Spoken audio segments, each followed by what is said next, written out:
on a grand paper plane, rolling dice to echo cannon's refrain. Kingdoms rise within this tabletop dust. In strategy and chaos we place our trust. The generals lean with a calculating stare. Hands of fate guide moves with a flare. Tiny hills climb where valleys fall steep. Battles fought while the house stays asleep. Wargaming dreams on a six-sided star. In this microcosm we travel so far. Heroes die small, but their legends grow large. In this tiny world we're always in charge.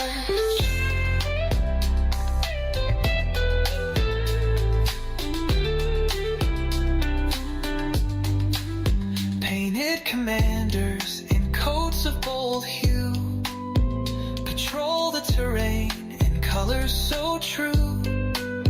Armies clash with a flick of the wrist.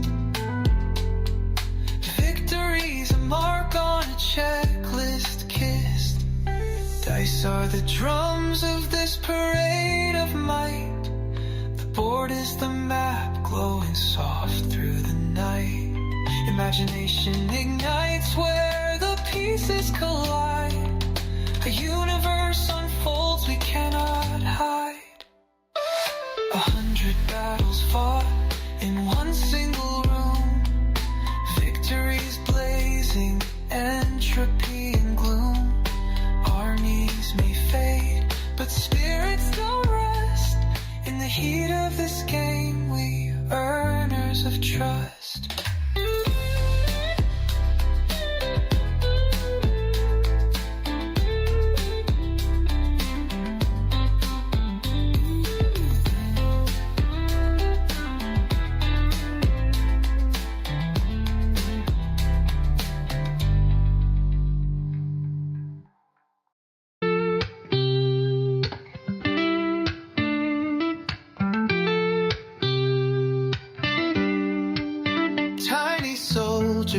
On a grand paper plane, rolling dice to echo cannon's refrain. Kingdoms rise within this tabletop dust. In strategy and chaos we place our trust. The generals lean with a calculating stare. Hands of fate guide moves with a flare. Tiny hills climb where valleys fall steep. Battles fought while the house stays asleep. Wargaming dreams on a six-sided star. In this microcosm we travel so far. Heroes die small, but their legends grow large. In this tiny world we're always in charge.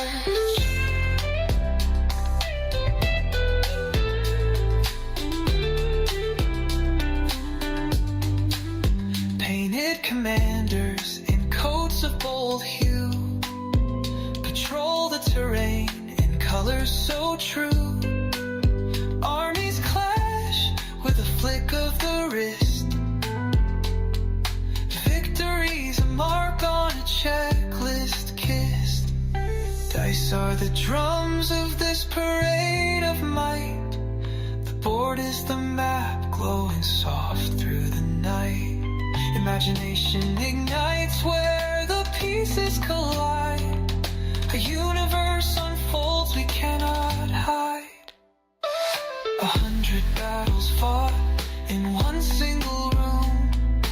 Victories blazing, entropy and gloom. Armies may fade, but spirits don't rest. In the heat of this game, we earners of trust.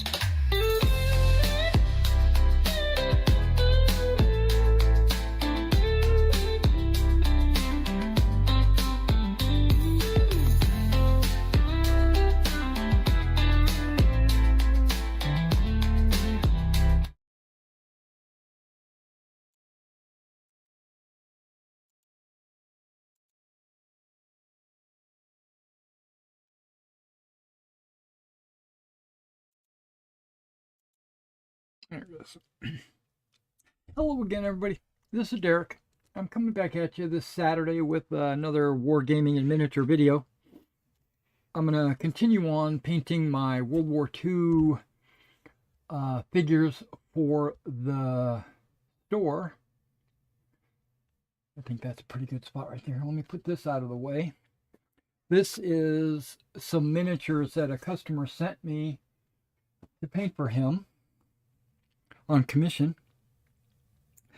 My wife came over yesterday from babysitting some dogs and dropped off a couple of bags of potato chips, among other things. And one of them was flavored Korean chicken. It's Ruffles, and the flavor is called Korean chicken. Apparently they had a competition of potential flavors or whatever, and this was one of the runner-ups or something like that.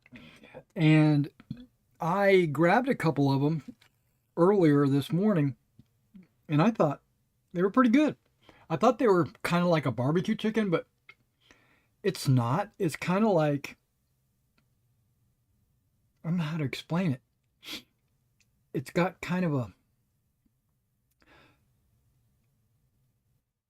not like what you would find in a all-you-can-eat restaurant, you know, but kind of like chicken flavored that you would get out of like a ramen chicken. I don't know. It's got a weird flavor to it, but it's really, really good.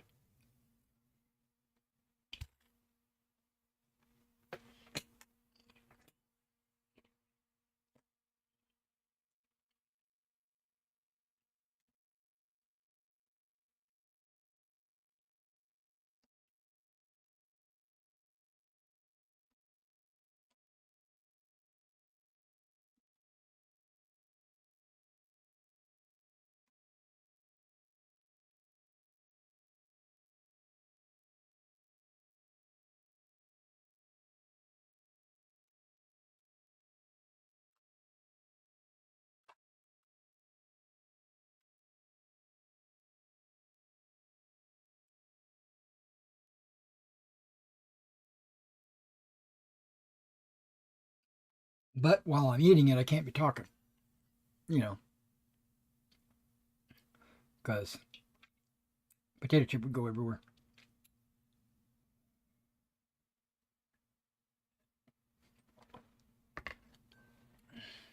All right, so the next color after flesh is going to be our stone gray. That's going to be on the jackets. Some of these jackets could probably be a light green as well, but I'm not going to do that. I'm going to do stone gray on everybody's jacket because I think it looks the best.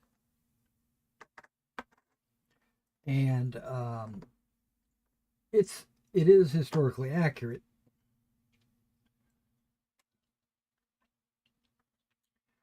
Okay, I'm doing a little shuffle here.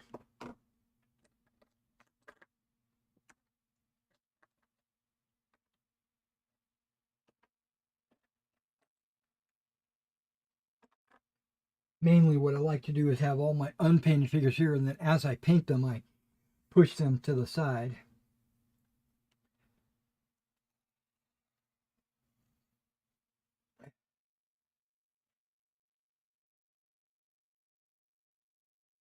So I don't really have anything to share with you guys today, but I have been dwelling, I guess you could say. I've been really thinking heavily about my marshals and generals rules, and I've got a bunch of good ideas. I need to put them to paper When I say paper, what I'm really talking about is my Google Doc that I'm typing everything into. But we can talk about it. I can share my design philosophy and what I've kind of come up with. I've gone back and forth with actions for units,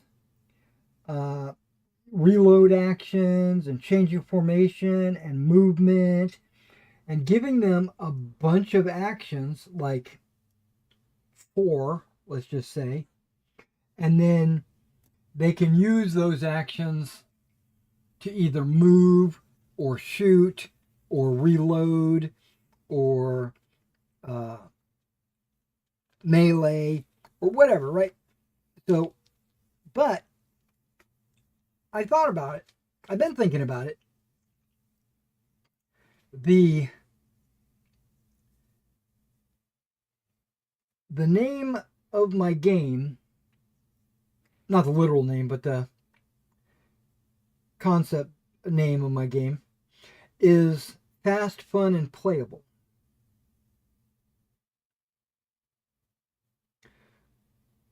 Right? So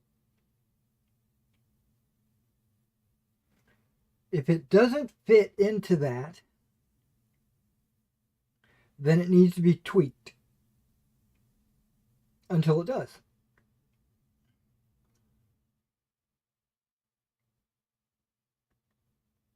I want my rules to be fast, fun, and playable. And I thought about this. Does giving a unit 4 actions to be spent on minutia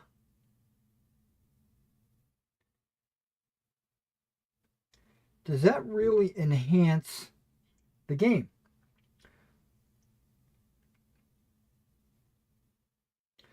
Or is it just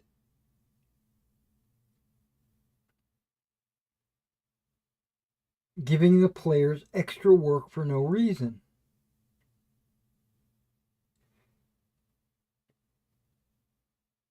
And I think the latter.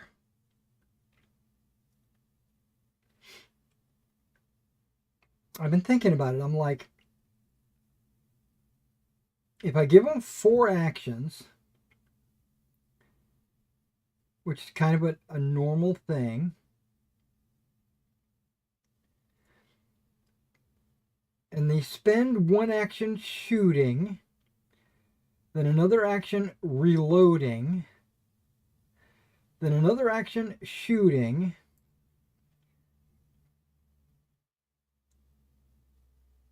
and another action reloading, why don't I just eliminate that whole process and just say, if you don't move, you can shoot twice. Just leave it at that. Because if you move, you wouldn't be able to, with the 4 action concept, you wouldn't be able to shoot twice. Well, you technically could. You could arrange it so that you shoot, reload, shoot, and move, and then you will be unloaded. And that would have to be marked on your table with a token or a marker of some kind. And I'm like, that's just munitions. That's just minutia that doesn't really have a huge bearing on the game.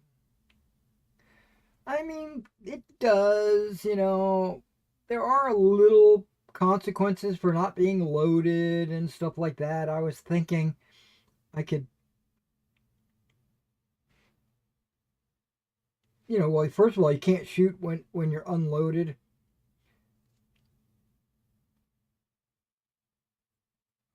But that's just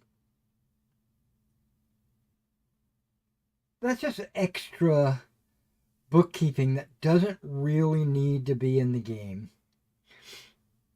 So I'm thinking if you move, you can shoot once. And then I thought, well, what if they wanted to spend all 4 of their actions on movement? They would move pretty far and they would not shoot because they would have had to have used all their actions on movement. So I reverted back to my old plan, my original plan, which apparently is the best plan. And that is give them 2 actions, not 4.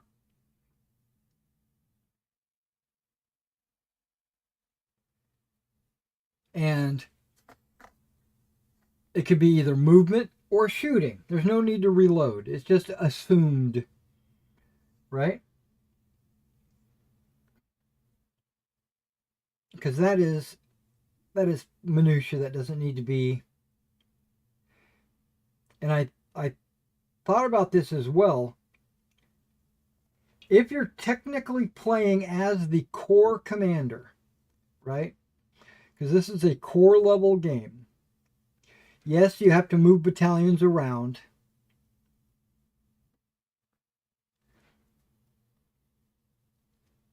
And your brigades and your divisions and jazz. Because it is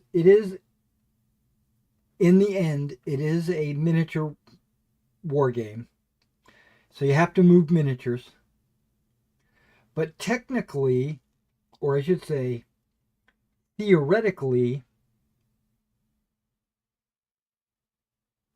you're playing as a corps commander. Each player would assume the role of a corps commander. And if you're the corps commander, you're not concerning yourself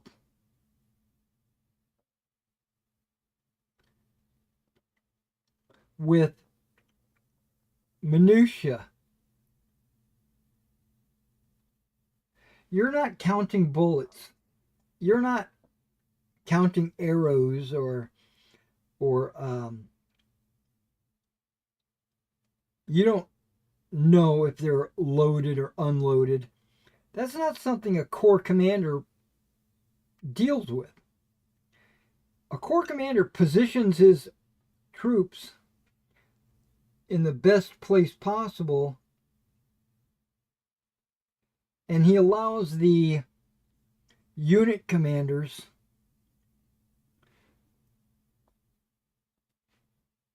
to deal with the minutia, like when to reload and when to form a line and move and all this other stuff.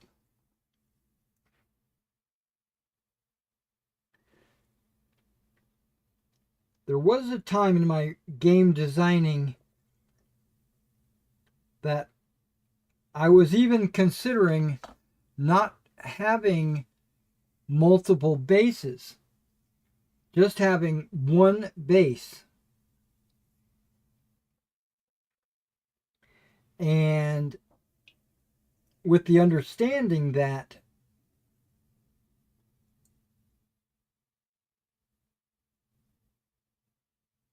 the unit commanders, the little miniature men running around inside the figures, would make a decision on what's the best formation at the time. Like, if they feel like they should be in a line, they would be in a line. If they felt like they should be in a column, or a march column, or or a square or whatever. Corps commanders don't make that decision, right? That's the lower level commanders making those types of decisions. And I considered taking and writing the rules specifically with that in mind. Like, but the problem with that, there's a couple of problems.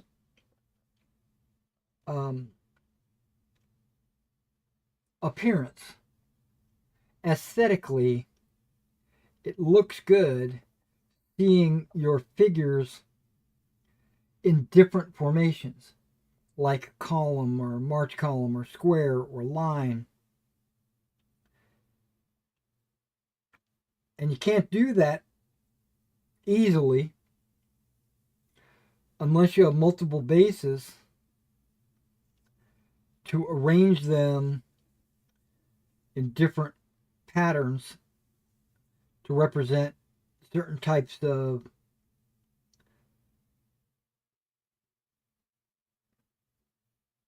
formations. So I decided to go ahead and go with the multi-basing and then allow the player to position them in various formations. So yes, he's the Corps commander and he's playing as the Corps commander,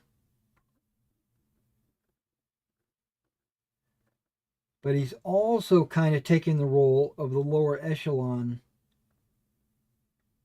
commanders as well.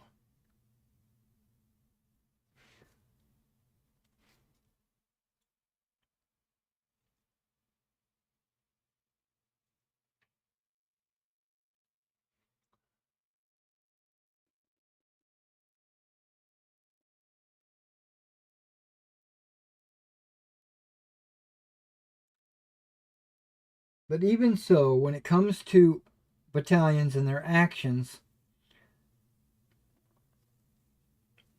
I don't want to put all this weight on the player. I want to take as much off the player's plate as possible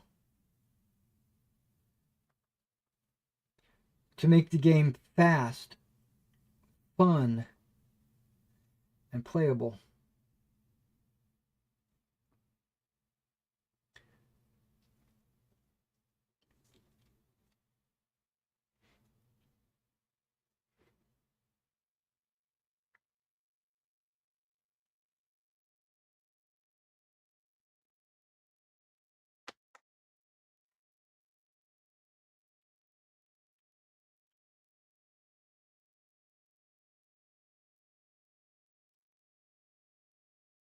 And one of them was, if you can only shoot twice maximum, just give them 2 actions. And if they want to move and to shoot, they can do that. If they want to move twice, sacrificing their shot, they can do that because that'll get them moving further. Or if they want to stand still and then just fire twice, they can do that. And that seems very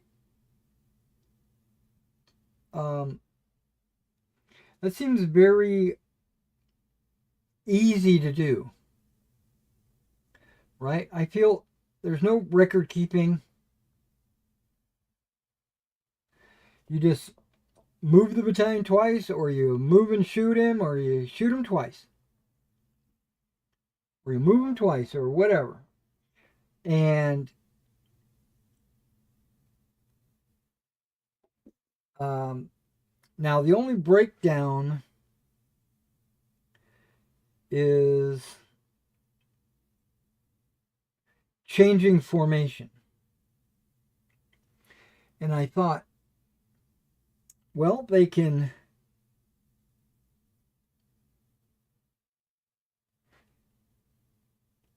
take one of their move actions and change formation. Go from a line to a square, or a line to a column, or whatever.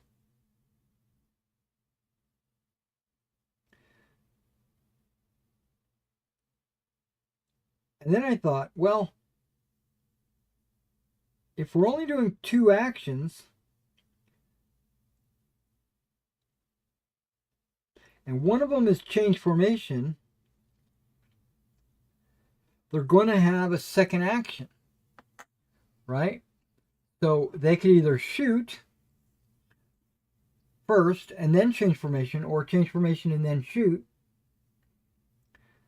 And the shooting is done based on the formation the unit is in when it actually does the shooting. So let's say they're in a line and they shoot, then the shooting will be treated as if the shooter is in line. Right? And then they'll change formation.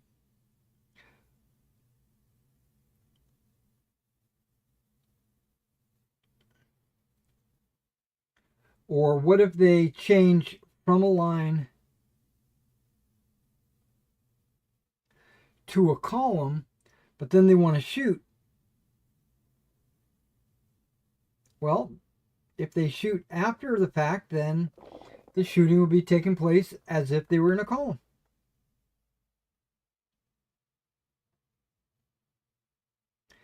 All of that seems like it would be super simple, easy to understand.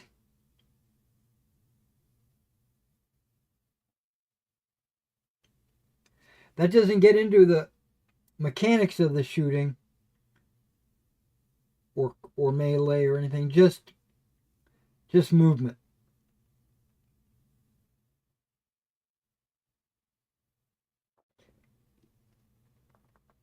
And movement will also be based on whatever formation you're in when you perform that action for movement. So let's say you're in a line and you move and then change formation. Well, you're going to move like you're in a line.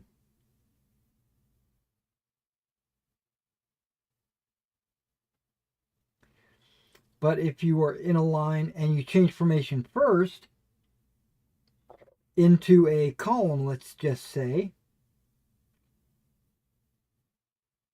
and then move, well, you're going to be moving like you're in a column.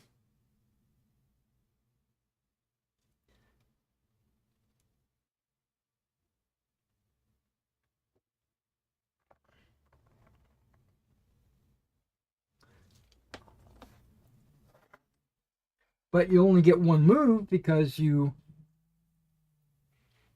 took your second action to do the change formation.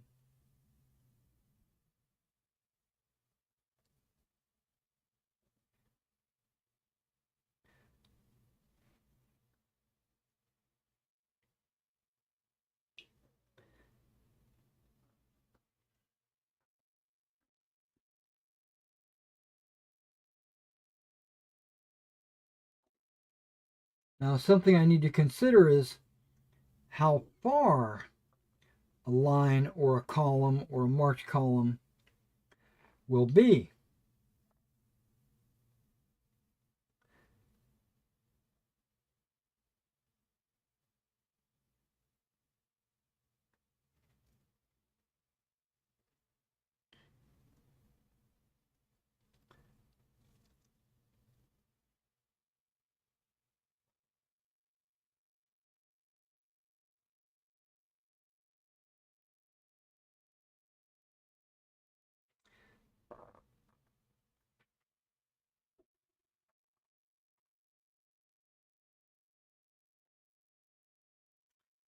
I want a march column to be pretty far.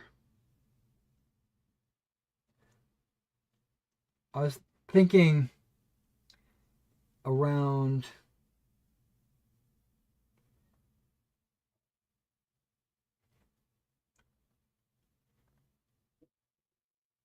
18 inches.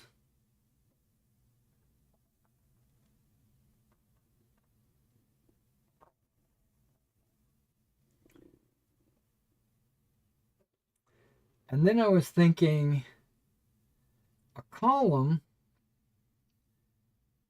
being about 12 inches, and then a line being about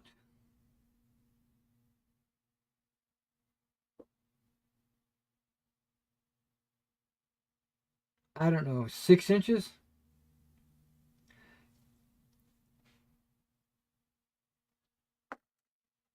Something like that.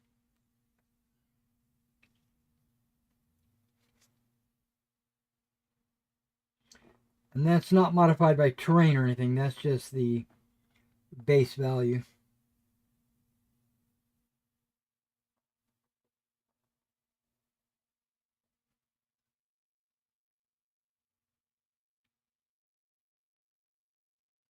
All of last night, okay, because I have been up since right before midnight. And that's when I streamed some Skyrim.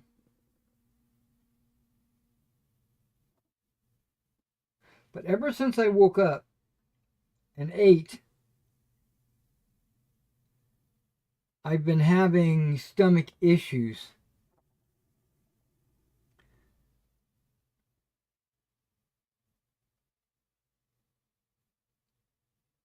Just FYI, guys.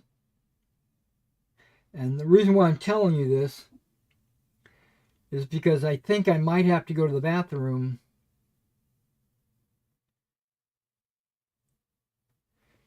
in the middle of our stream here. I just wanted you to know why. My stomach has always been a problem.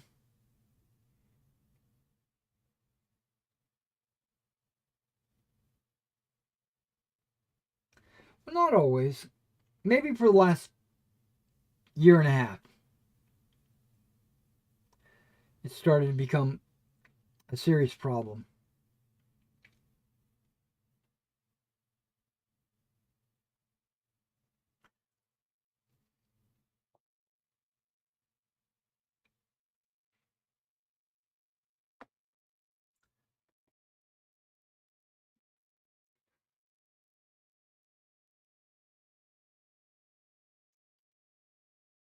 I take some medicine for it, but it's kind of mild.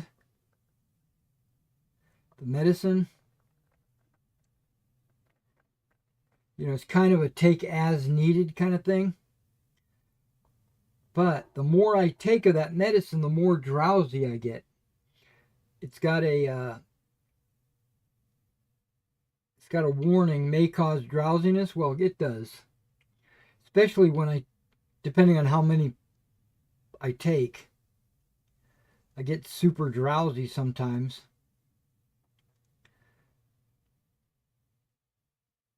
Which is no big deal, because I'm not out there driving right now or anything.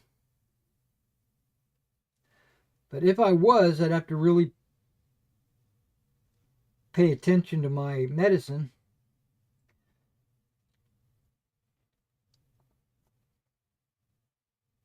I mean, it doesn't make me just fall asleep, right? It makes me like super tired. And then I doze off. Because I'll sit here and I'll be like, okay, let me just watch a YouTube video. And then a few minutes later, I wake up and the video is over.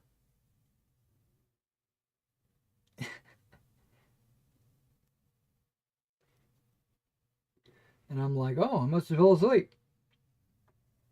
But if I was, I don't know, painting a miniature or mowing lawn or something like that, I'm not just going to keel over and pass out.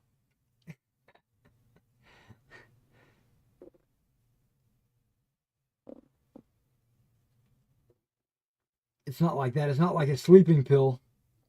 Even a sleeping pill doesn't make me do that. It just makes it easier to fall asleep, I guess is the word. The bird is a word. No.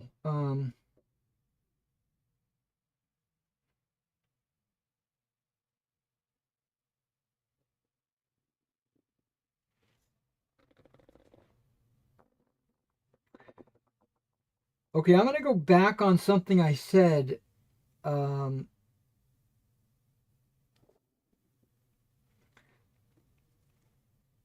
the last couple of weeks. You guys know that I am. That's not a good way to say it. I have been in search of the perfect flesh paint. Right? You all know that. And I found this Ionic medium flesh.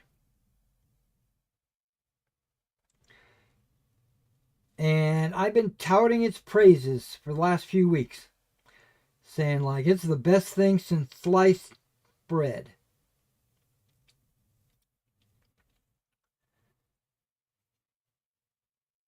But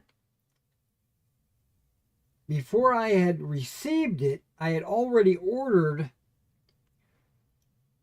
from another source another color called beige pink, right? And I've heard that beige pink is a really good flesh alternative, right? And I was like, well, it sounds kind of brown, so I don't know. It's not, but it's called beige pink, so I don't know. Maybe I'll trust this guy, right? So I ordered it, and I got the Ionic medium flesh in, started using it, and I was like, oh, this is a really good color. And so I started praising it, right? Saying how great it was. Which is the color that's on these figures right now. That's what kind of reminded me. But then I got in this color beige pink from Adam? No, who is it from? Hold on. Yeah, from Adam. Or MIG. MIG ammo, the Adam brand, beige pink, right? And you can see that's a good looking flesh color. So I started using it just as an experiment primarily, also to compare them. And I didn't see much difference in them. I was like, these are both really good colors for flesh.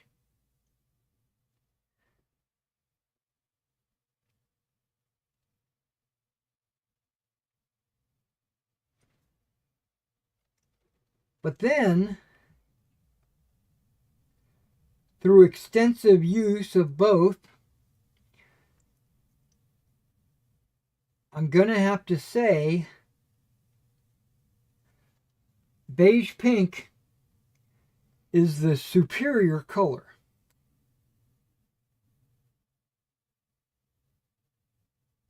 The Ionic medium flesh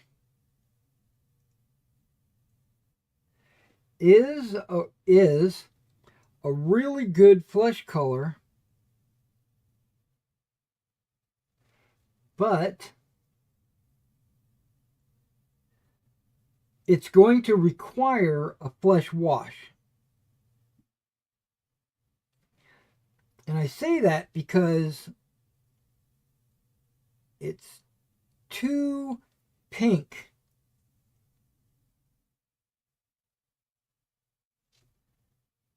I don't know if you can see that on these figures, but I haven't washed them yet. with a flesh wash or a brown wash or anything like that. So they still look very pink. Do I plan to put a wash on these? Yes, I pretty much put a wash on every figure before I do any highlights. And that's why I thought it was a good color, because after the wash,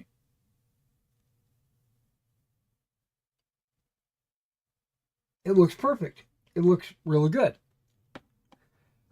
But this beige pink looks really good before you put the wash on.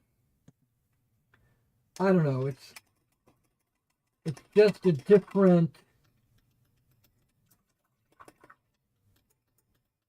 it just has a different look to it.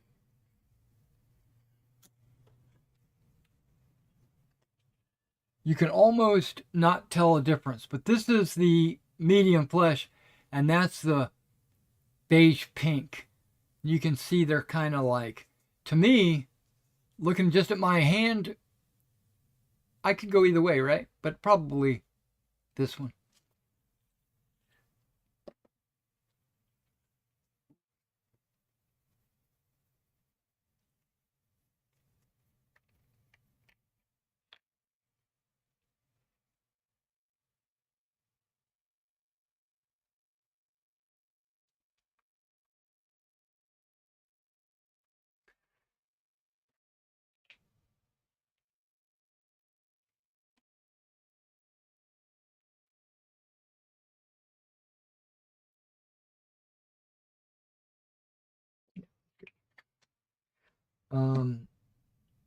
Okay, marshals and generals.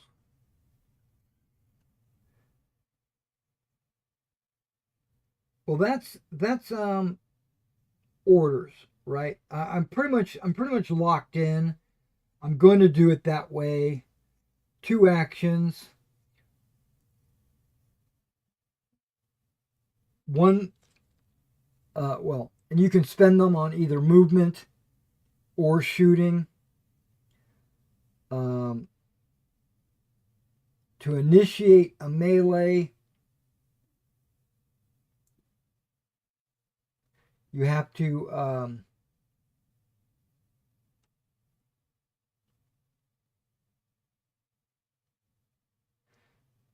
trying to decide if I want to make them use both actions to charge, which basically means they won't get to shoot.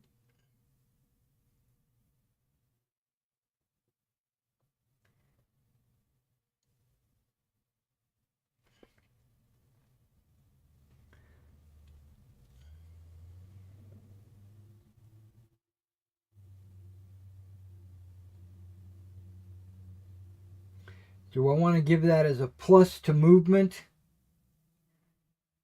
Or do I want to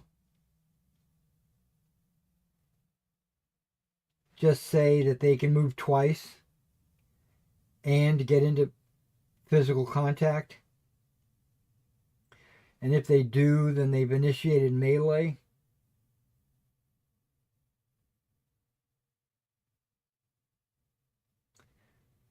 But I'm also thinking 1 action for movement and then 1 action to initiate melee. If that's the case, then I might give them a bonus to their movement to give them like a little extra charge or something, like 1.5 times their movement.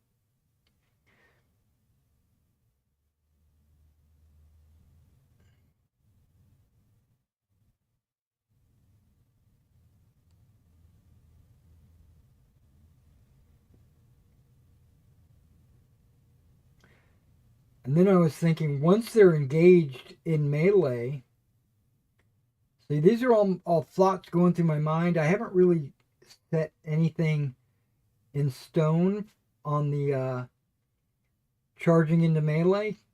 Not yet, anyway. But now the question is, if they start the turn and they activate their battalion and it's already in contact,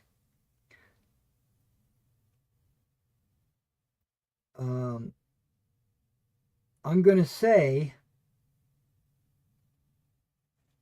I want to give them 2 rounds of combat, but I'm not going to do that. I think that is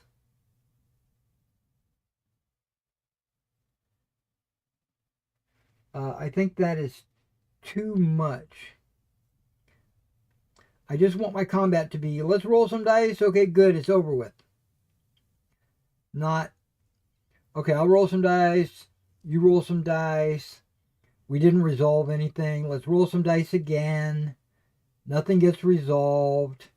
What happens? Do you back up? Do you rout? Are you destroyed? Are we locked in for next round?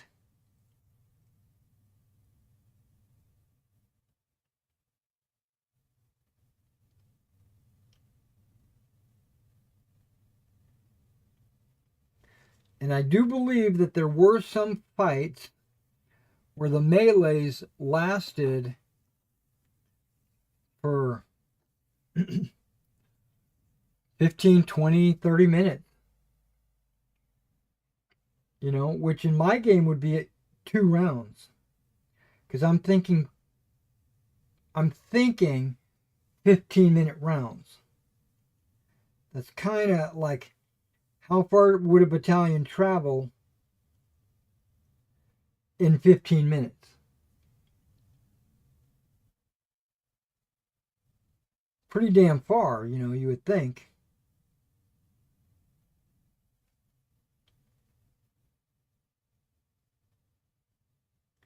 But maybe not in line. Also, the whole while being shot at, we're having to stay alert to the presence of other units and stuff like that. So basically, I'll just have to do some research, see how far units could travel. If 15 minutes is too long, because if that makes units move incredibly far on the table, that's okay, but I don't want it to be so much that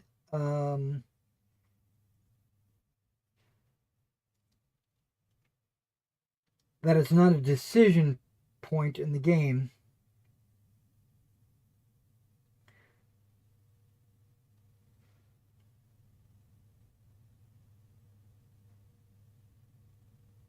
Because just imagine this. These are a lot of hypotheticals, but just imagine this. You could be in march column, attack column, or line, or square. But really, those are the movement formations.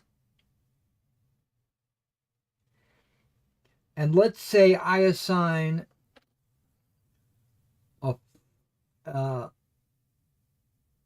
a 70-inch movement. I'm exaggerating, but let's say I assign a 70-inch movement for a march column.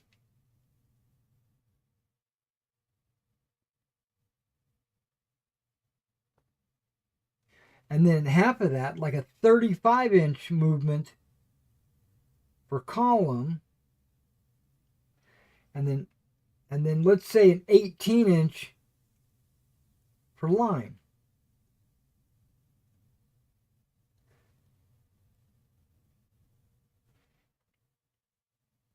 Why would you ever be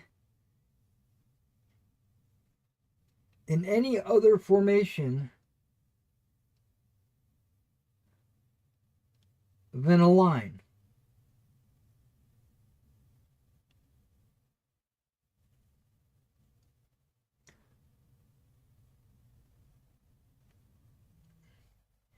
because you can move 18 inches per action. Remember, you get 2 actions. So I'm moving like 36 inches, 3 feet on a 4-foot wide table.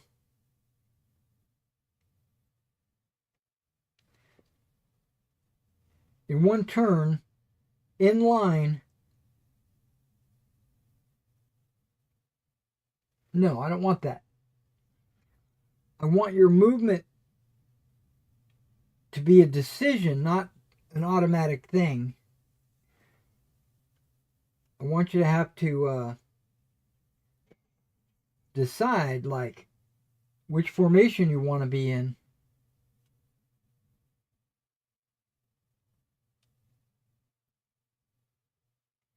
Which one would be better for the situation you're in? Now, I understand there's going to be terrain and stuff like that that'll slow you down.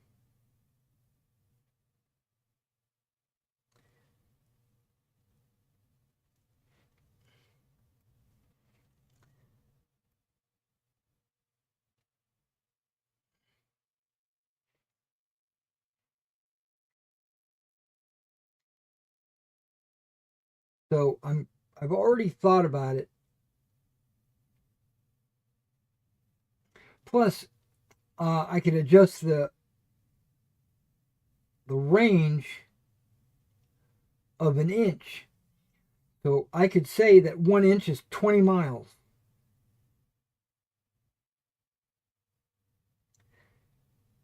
So you'd only be able to move like 1 inch. But I don't want to do that either. I want to make it kind of,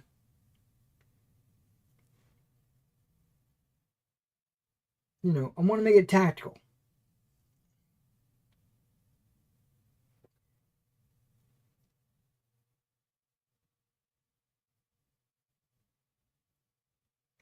Even though a core is kind of like a grand tactical, it's not strategic, but it is kind of grand tactical.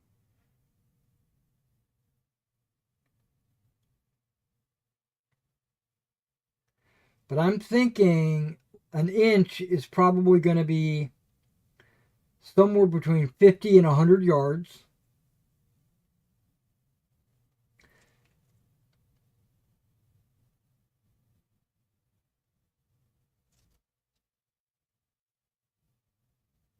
And shooting is going to be right around 6 inches. So most muskets are going to be able to shoot 6 inches, which at 50 yards, that makes it a 300-yard shot, which is really difficult for a musket. Most engagements were done at about that range.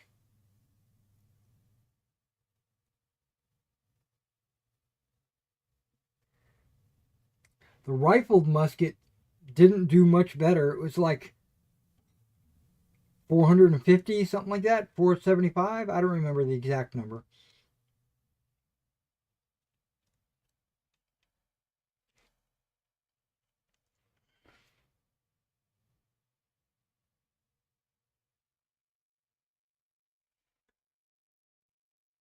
But yeah, let's just say 450, that's only 9 inches. So 6 and 9, that seems like a reasonable range for muskets.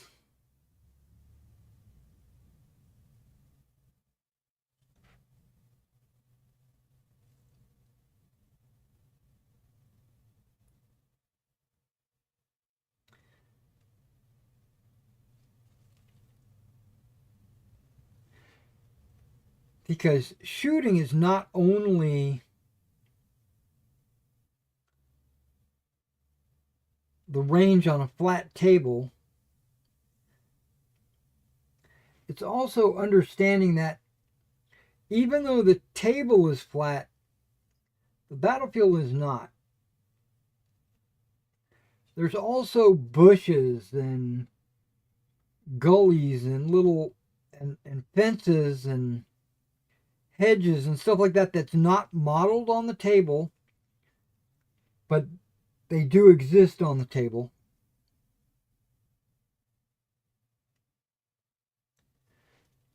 You just don't, nobody sees them because they're not modeled.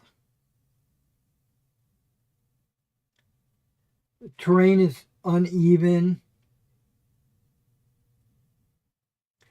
There's black powder is known to have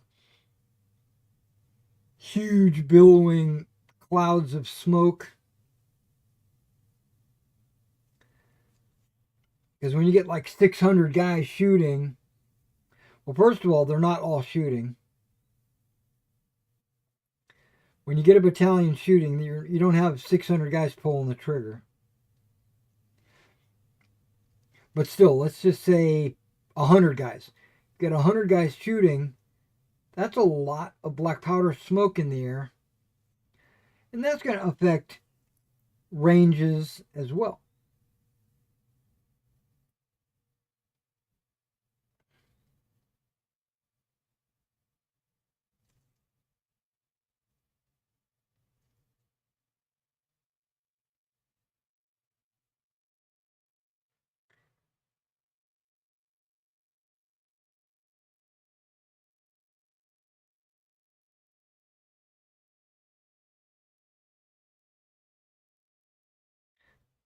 But yeah, I'm thinking 6 inches and maybe 9 inches.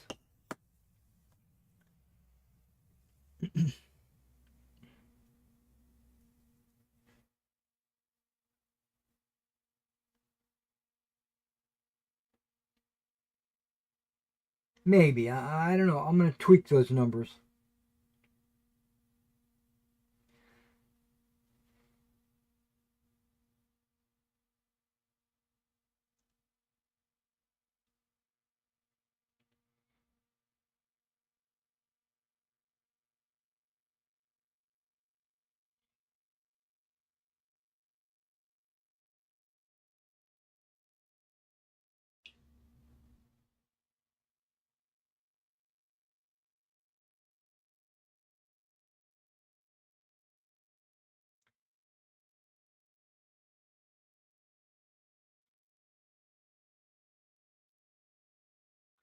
Now it is gonna be a D10 game. So both melee and shooting is going to be done with a D10. Morale and stuff like that. I'm toying with that being a hard, fast number, not a die roll for like morale.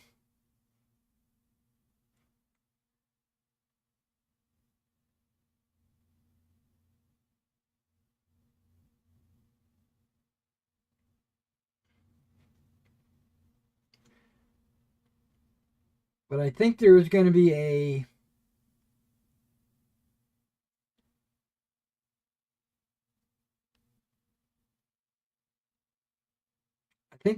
like a 2 levels of morale. There's going to be disordered, where the unit is kind of in a little confused, maybe gets some people out of position, stuff like that. And then there's going to be routed, which effectively means destroyed.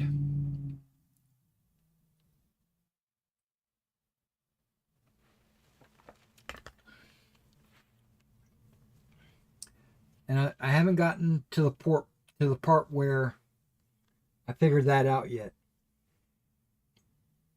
It is in the back of my mind as I think through combat mechanics. Like, what is the ultimate goal of combat?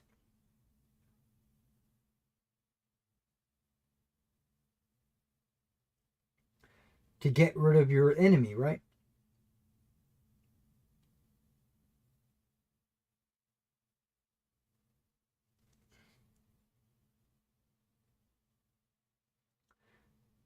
So I got to figure out how combat, either shooting or melee, how that interacts with losses, morale, destroying the unit, stuff like that.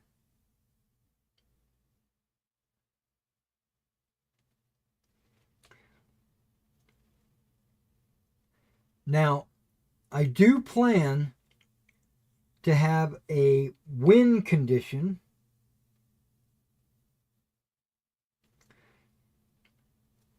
and that's going to be based on army morale. Your force will have a value assigned to it,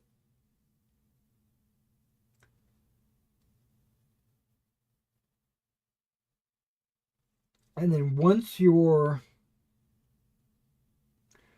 army morale reaches that value,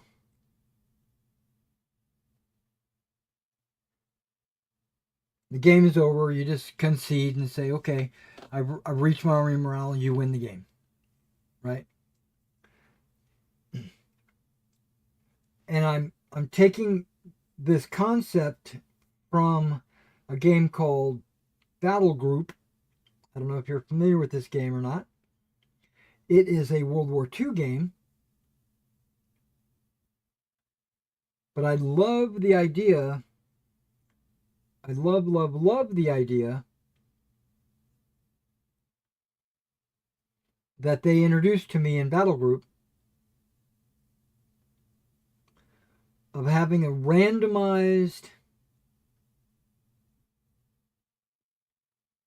army morale. So your force has a certain value, let's say 16. And as you play the game, things will happen that will require you to draw a chit. And on that chit will be a number.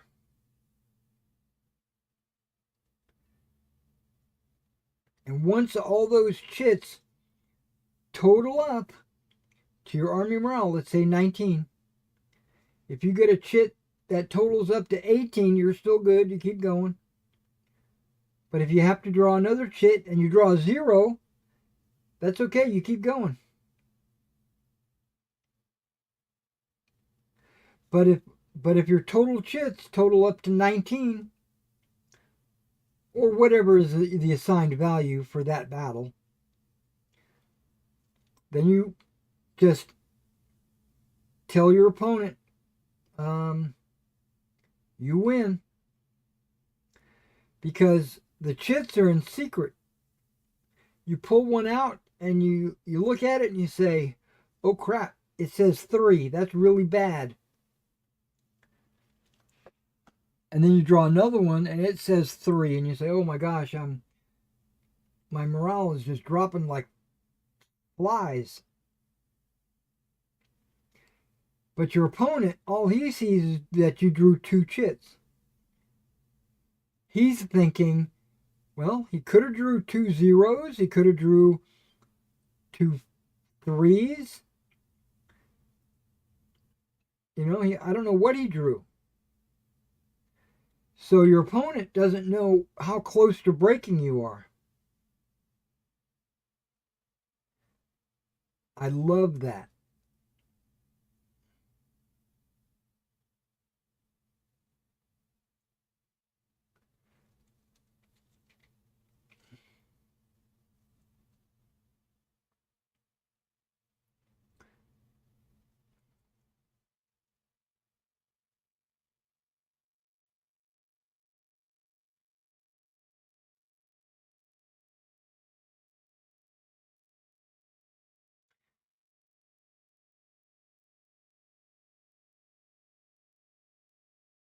And the most common way to lose... No. Let me rephrase that. The ways I'm planning on doing it in my game, you're going to have to draw a chit when your opponent captures an objective. So let's say there's a crossroads and you're guarding the crossroads and your opponent captures it.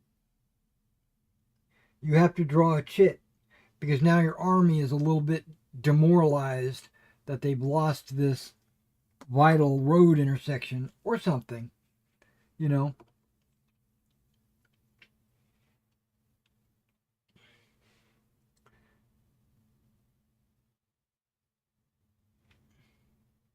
Another way is the loss of a unit. So if one of your units routes off the table, you have to draw a chit. Now, part of the thought process, how many chits, this is something that I've been thinking about. Like, what are the numbers that I'm going to put on my chits? And how many do you draw for different situations?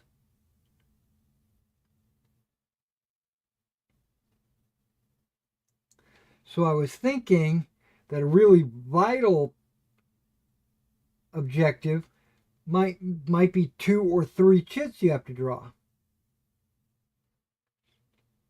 And a really good unit like the Old Guard or the Scots Greys or somebody might require that you draw more than 1 chit.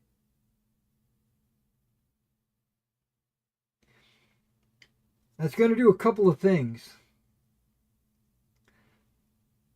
And I really like that idea for multiple chit units.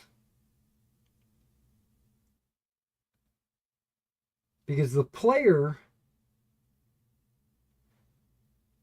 will have to weigh the odds on whether he wants to commit the guard. Yes, they might have better stats,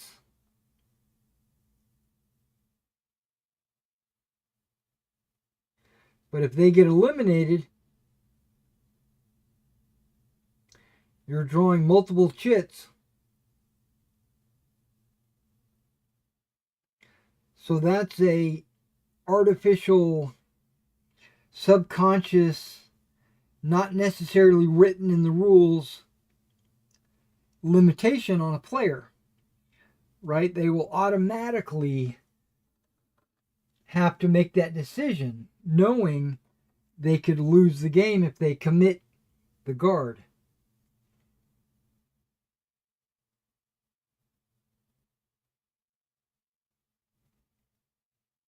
I was also thinking on the inverse, some units are so bad that nobody cares if they get eliminated and you don't draw any chits.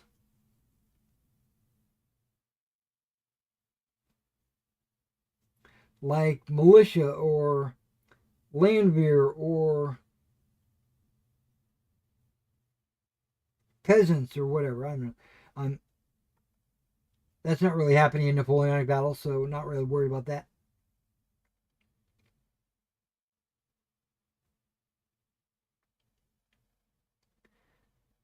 But I think they should have a minimum value of 1. Right? So, like a militia unit might draw 1 chit, where a regular line infantry unit might draw 2 chits.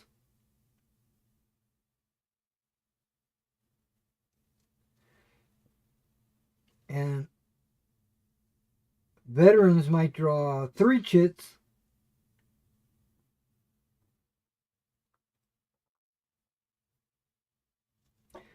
And the old guard elite units might draw 4 chits.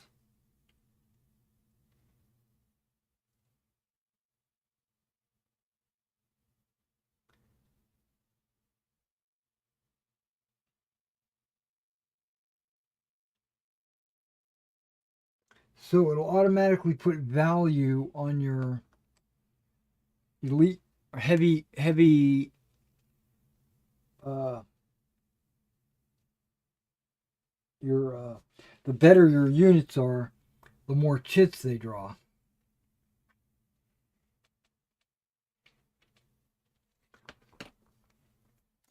That's my thought process. I haven't really put that completely down on paper. I did put a little bit of it on paper, but now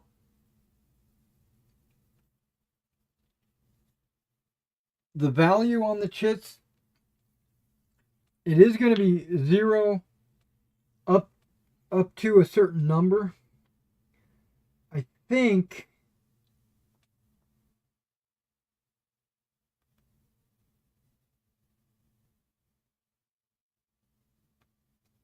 I think I'm going to make that number pretty big. Like maybe 5. 0 to 5 on every chit.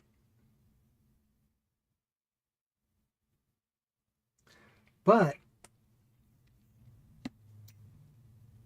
they're not going to be even. You're not going to get 5 zeros, 5 ones, 5 twos, 5 threes. No, it's not going to be like that. It's going to be like 10 zeros, 8 ones, 6 twos.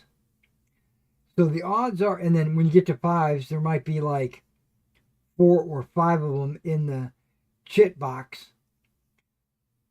So the odds are you are going to get a 0. Right?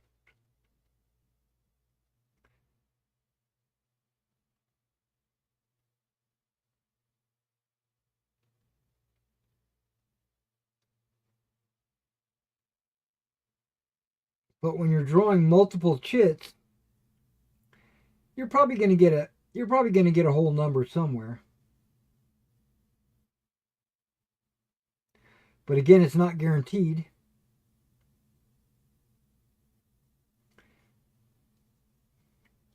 And there needs to be enough chits in total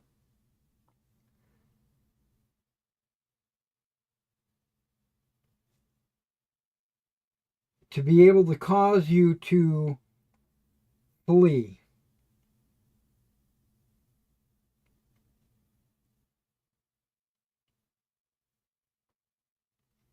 So let's say you have a morale of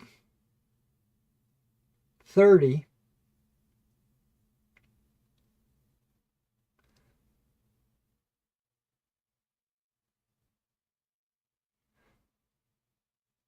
And you look at the chits, and they all total up to 60.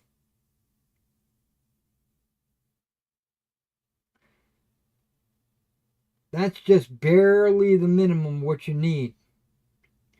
Because remember, both sides are drawing chits.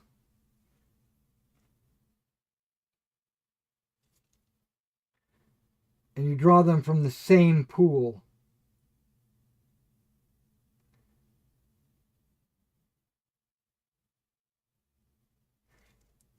So if you draw all 5s, let's say, you know your opponent is not drawing any 5s because you have them all.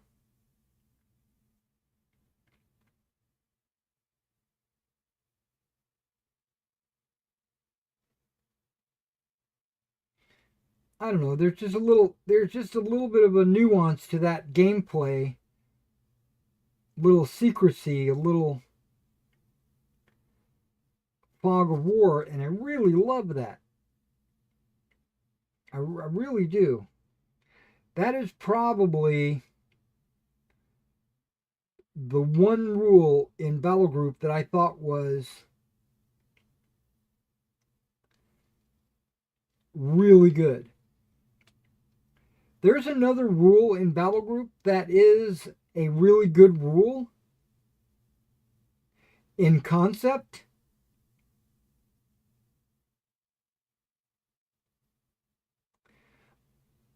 I can't use it in a gunpowder type game. But if I was designing my own World War II game or something, I could use it, but I wouldn't. It's a good rule, but I think it slows the game down unnecessarily. And it's the spotting rule.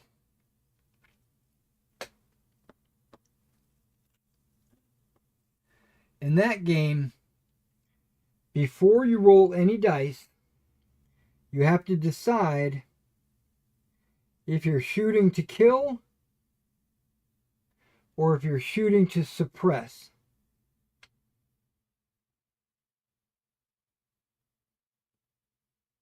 Which is a good rule, but it's just one extra step that a player has to think about. And they go, okay, I'm gonna. And if you shoot to suppress, you just roll your attack and apply the results, which are almost always some kind of suppression result. But if you're shooting to kill or knock out a unit like a machine gun nest or something,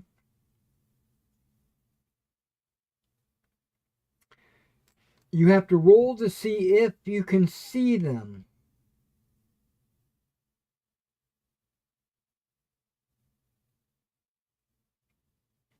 It's a spotting roll. And if you can't see them, that unit is done. He's already acted.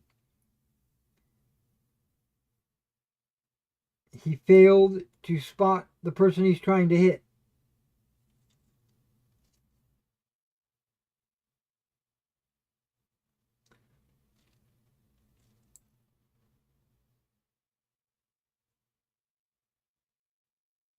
O Group, which I really like, has a similar rule, but it's streamlined.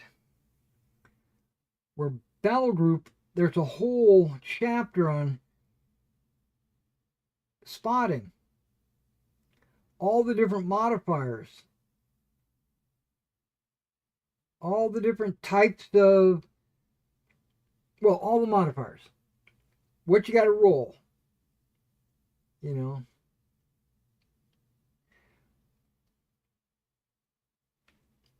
You got all these like, what is the spotter doing? Well, the spotter is moving, so he gets a minus. What is the target doing? Well, he's hiding behind a fence. Okay, so you get a minus for that. But he's moving, he's crawling, so you get a plus for that because he's moving slowly or something. There's a million modifiers. And I'm trying to avoid that in any of my games. And in O Group, which I love O Group, I pretty much stopped playing Battle Group and moved to O Group. It has a spotting roll, but when you shoot at something,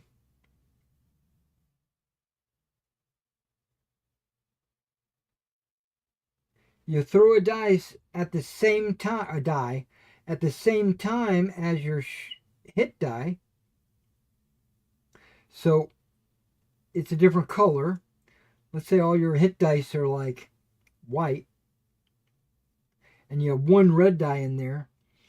That's your spotting die.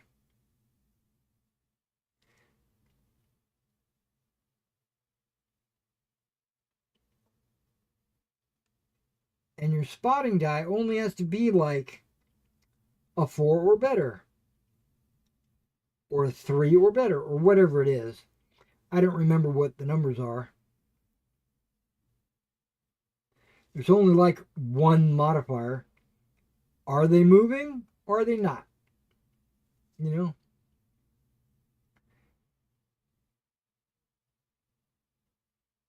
I think I'm trying to remember.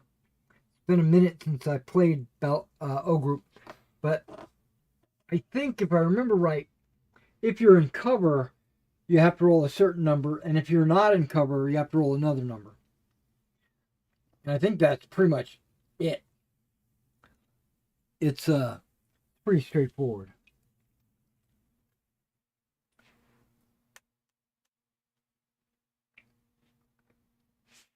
And I think if you spot them, your to hit number is a certain number. And if you don't spot them, your to hit number is another number. So all your dice, you're still getting to shoot. You didn't have to choose if you're doing one type of shot or another type of shot.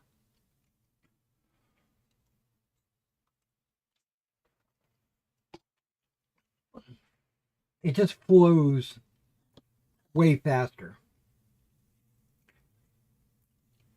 I can play a whole game of O Group in like less than 4 hours. Battle Group, depending on the size, you're not playing that fast. If it's a super small game, a platoon against a platoon, like maybe a bolt action sized game or something, then yeah, you'll probably finish in one game session.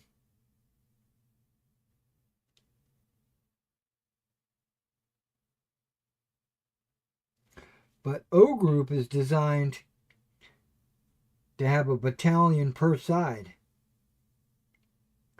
multiple companies, and all their supporting assets.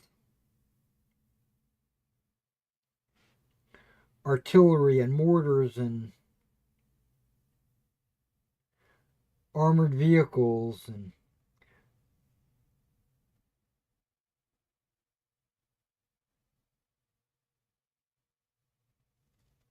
Battle Group is supposed to be like that as well, but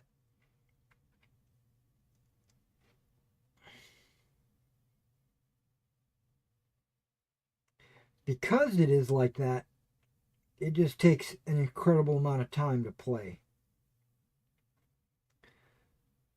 Battle Group's also man-to-man like bolt action, where O Group is not.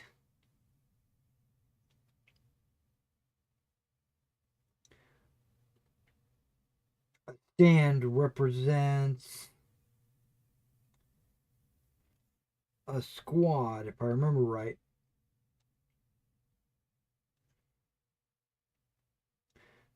I put 3 figures on a small Flames of War base, and that's my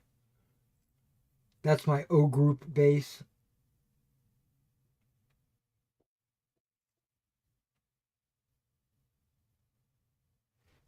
That would be a squad.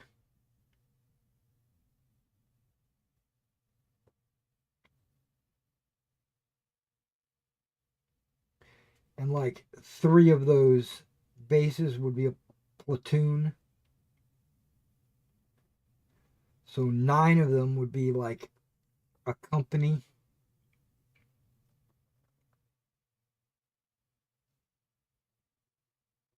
And most battalions have 3 companies. So you have a ton of bases on the table.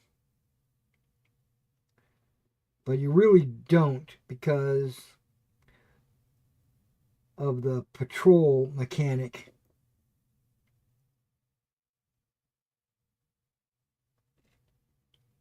O Group's got this hidden movement uh, mechanic. It's really easy to control. Not like some of the games that I played back in the 70s where you had to keep track of everything hidden and where they were, and you had to draw little maps and all that stuff. O Group makes it a lot easier.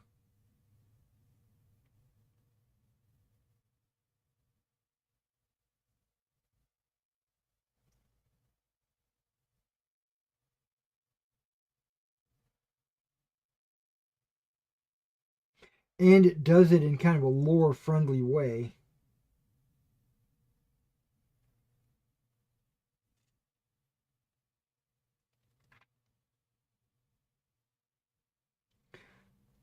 I don't know. O Group is just a really good game.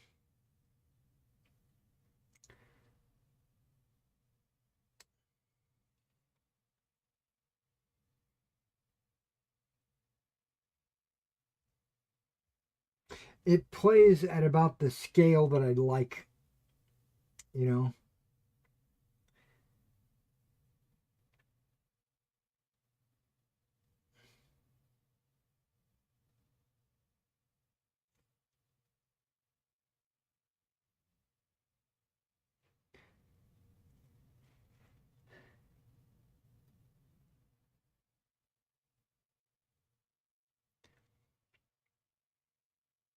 Now, I was thinking about this for shooting.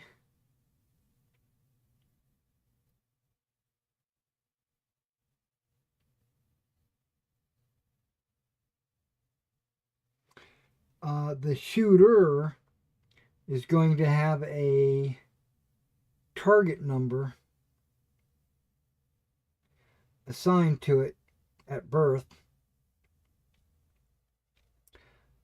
So I'm just going to say hypothetically, let's say a British rifle unit. No, not a British rifle. Just a British line infantry, a foot unit, might have a 6, right? If they roll a 6 or better when they shoot something, they hit. The target does not influence whether the shooter can hit something.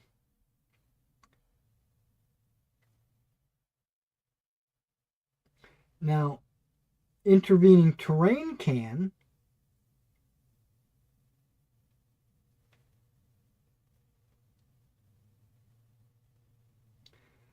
And I'm not going to go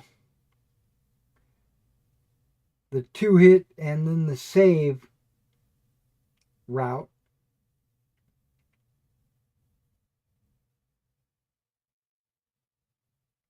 A lot of companies have adopted I roll some dice, I get like 7 hits. Now you have to make 7 saving throws. And for every failed saving throw, your unit takes that many hits.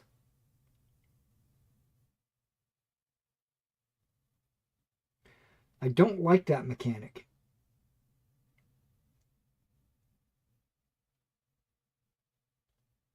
I really don't like that mechanic. Um,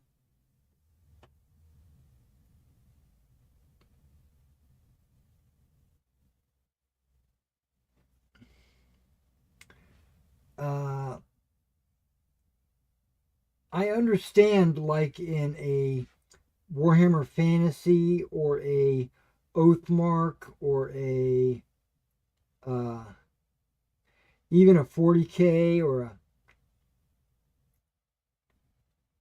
a battle group. I understand that, how the mechanic works. And in a fantasy game or a medieval battle game where different units especially man to man, if a different unit might have different armor on. One person might be wearing plate, another person might be wearing mail, and they might get different chances to live. I can accept that. I mean, I don't like it, but I can accept it. But when it comes to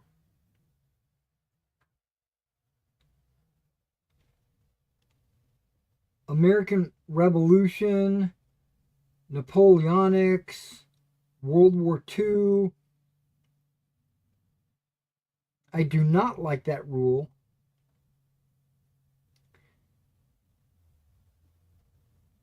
Because there's no need to vary an armor save because everybody's wearing a jacket. You know, they're not wearing plate or chain. They're not being hit with sword. Well, they might be getting hit with a sword. And a cuirassier might have a metal breastplate on. But there are exceptions. But as a general rule of thumb, everybody's wearing the exact same thing. So why not just incorporate a modifier into the roll to damage someone?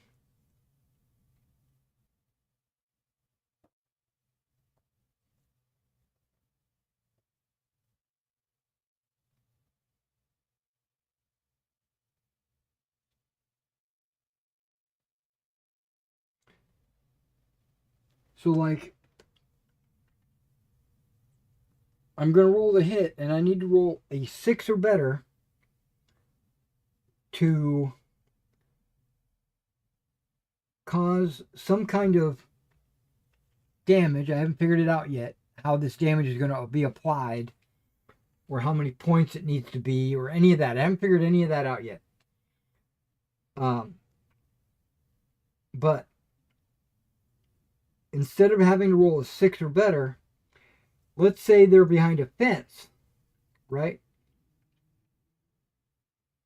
Let's say that fence in one game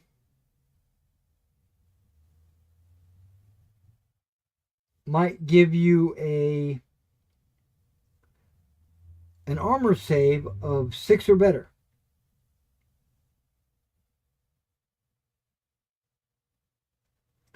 Or it might add 1 to your armor save. Whatever it might be.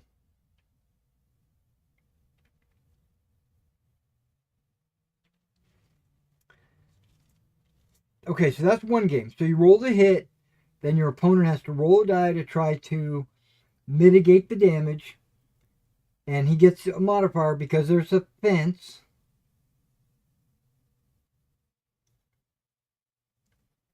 And he rolls a die and he blocks it. Now there's no damage.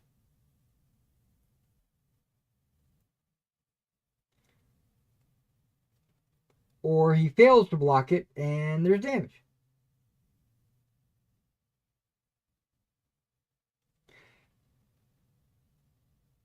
In my opinion, that's one extra step that's unnecessary.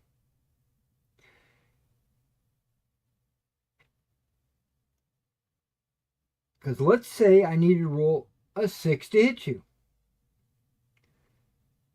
That's not, that 6 is not, I'm rolling a die to see if my musket ball strikes your man.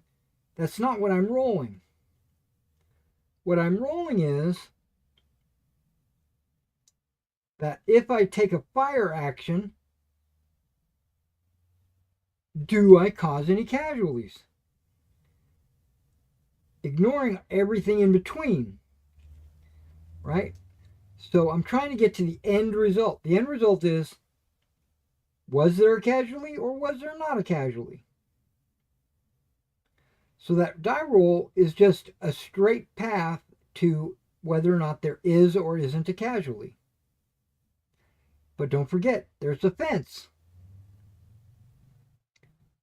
Okay, we'll just modify that 6. Now he's got to roll a 7 or better.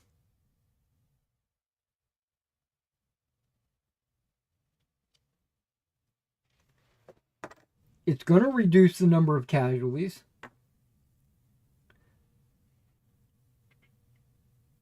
By 10%. Because remember, I'm rolling d10s. And a modifier of 1 is 10%.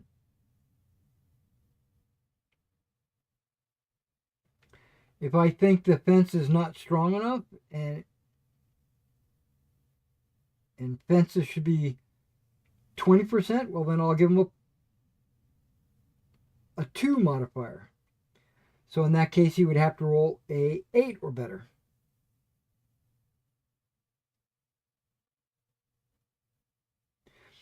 But there's no defensive die roll. You just roll the hit. If you succeed, the enemy takes a hit. Straightforward. No extra die roll. Cut out the middleman. It's just an extra roll that's unnecessary, is what I'm saying. And games like that tend to go on forever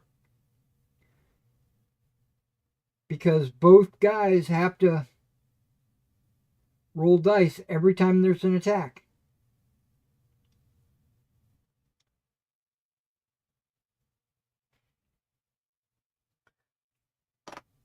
Now, I know there's a lot of hype around it.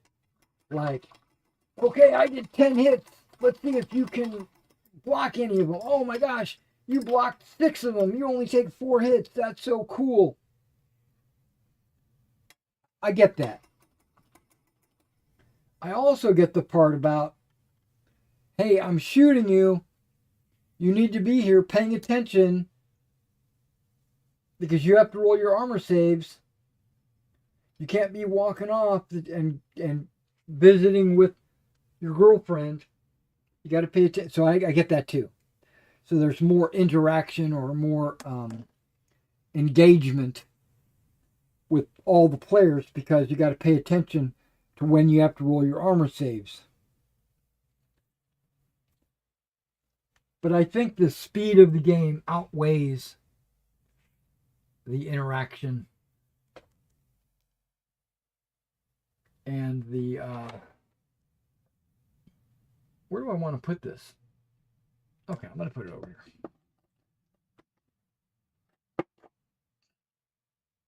Okay, I'm going to do their helmet. They're all the same color, so it's all going to be this color.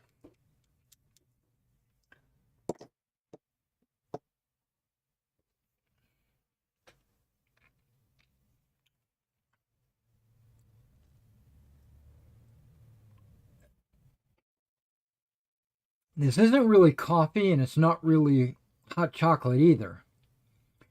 It's a Keurig pod. And I think it's not espresso, but the brand is called Indulgence, and it's mint chocolate. But I don't think it's hot chocolate with mint. I think it's kind of like not an espresso or a mocha. It might be kind of like a mocha, but more chocolate than coffee.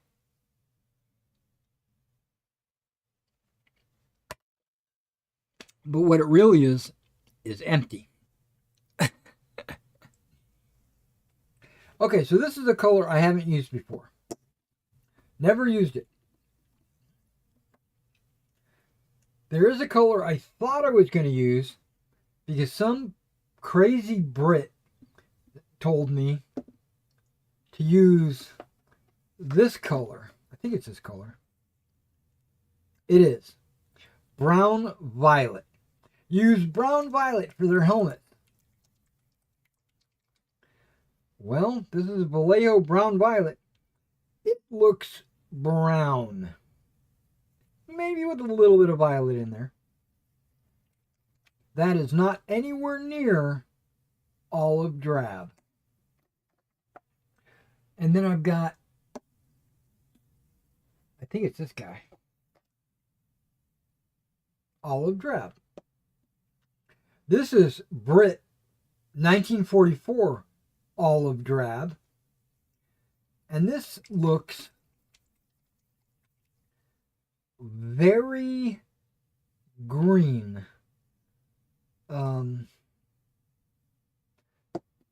Yeah, more green than olive or drab or whatever.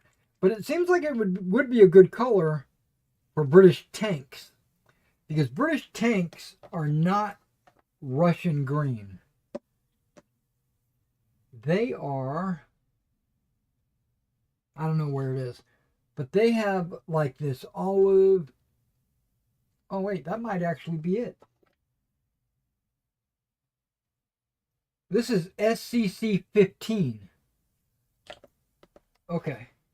SCC 15. I think British tanks are SCC 5?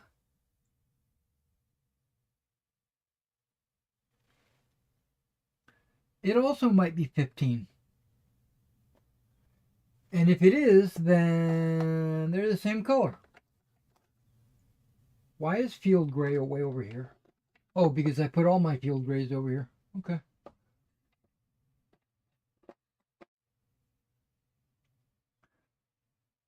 I don't know where it is, but I've got a color that's specifically for British armor, and it's called SCC. I don't think it might be this 15, but this is like a really dark green. But that's MiG. The one that I have is, well, I got both of them now, but previously I think it was, trying to remember, I think it was AK.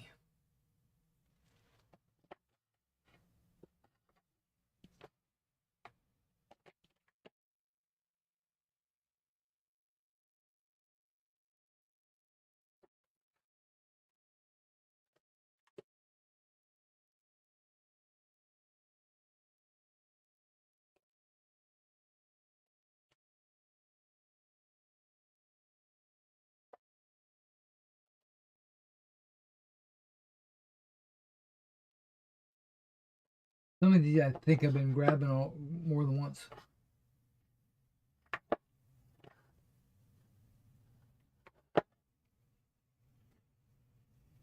Yeah, I don't think it was MiG. I think it might have been AK. Well, it doesn't matter. I don't know why I'm getting that. I need olive drab is what I need.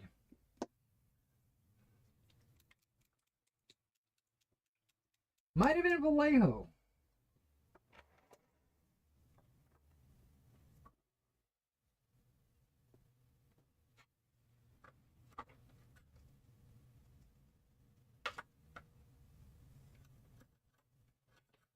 I don't remember.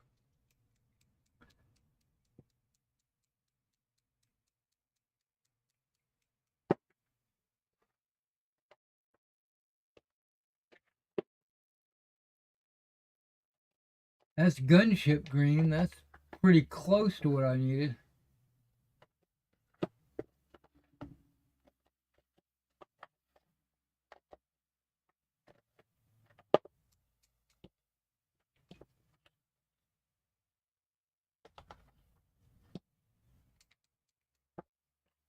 But I noticed that a lot of people online are using Russian green for their British tanks. And that's actually inaccurate. They're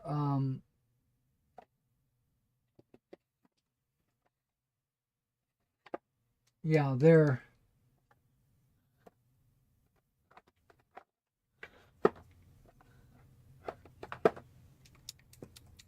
I don't know where it is. Wow, if I had to do a British tank, I'd have to like dig through all my greens and find it. Vallejo is a spray. No, they don't. Yes, they do. No, they don't. I don't remember. But I do a base coat usually of the Russian 4BO, which is a good green color, and then I go over it with the brush on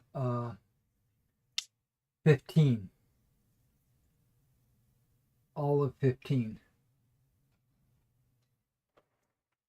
which I might have put in this spinner somewhere in hiding because I don't like using it very often. Okay, this is olive drab. Literally a new color I haven't used. I have a million olive drabs, but not this Atom one. I base coated the I base coated this bad boy with an olive drab spray, which I've got like 9, we'll say pretty close to 9 different olive drab spray paints from different companies, and they all come out different. And the Testors one I think is probably the best out of all of them, but I think I used the Vallejo spray olive drab on this, and then I went over it with this color, which I trust to be a very good olive drab color. But now I'm going with this to see what it's going to look like for the helmets, and just the helmets. I'm not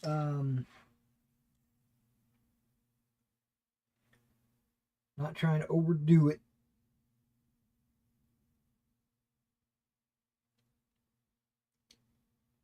I'm going to do just a handful just to see what they look like. Because I have a color in my mind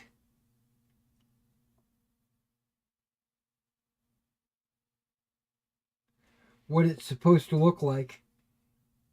You know, like how some chefs have a taste palette, a flavor palette. I have a color palette. And just looking at that looks perfect.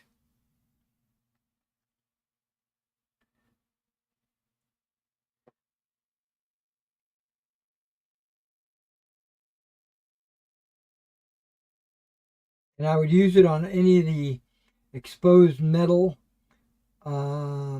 weaponry, like bazookas.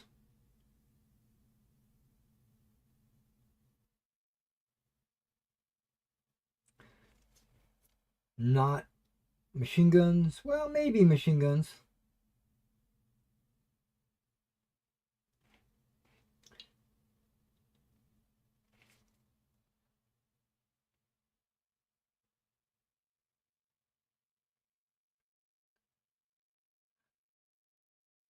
But rifles, no. I'm going to use their dark. I'm going to use like a gun metal. You can actually paint them like a German gray color, or dark gray, a black gray or something, and just leave them as that.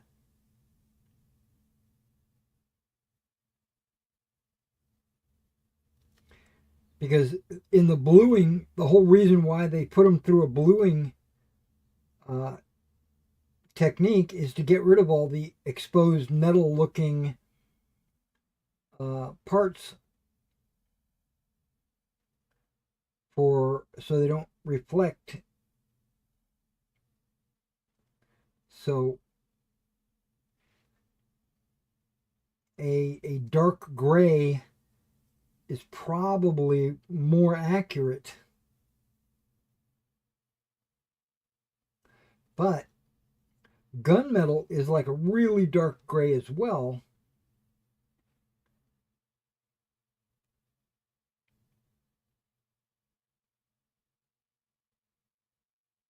Okay.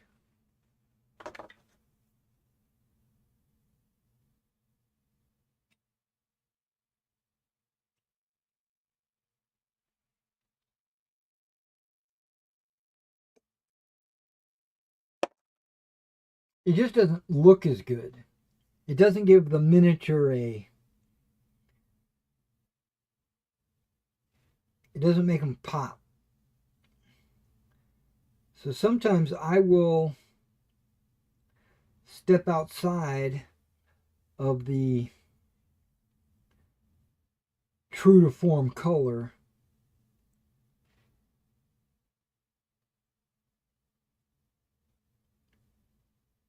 to make the miniature look better.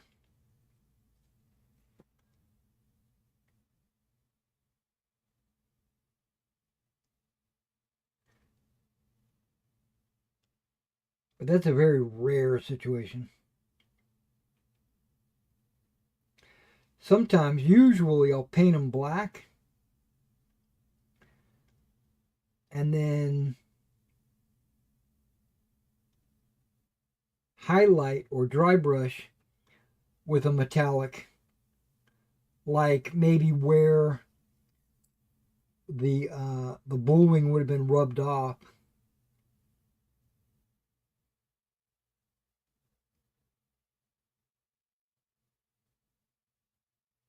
So it gives the viewer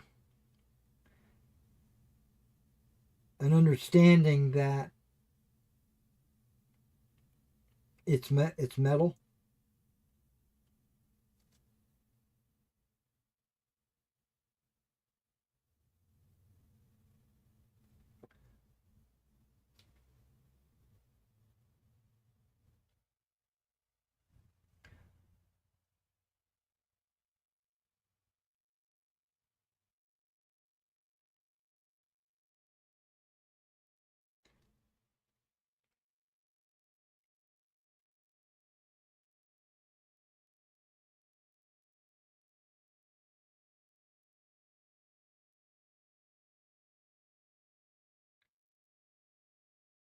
Okay.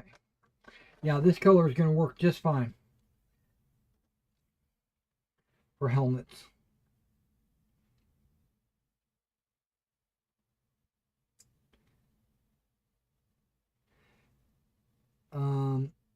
Speaking of helmets,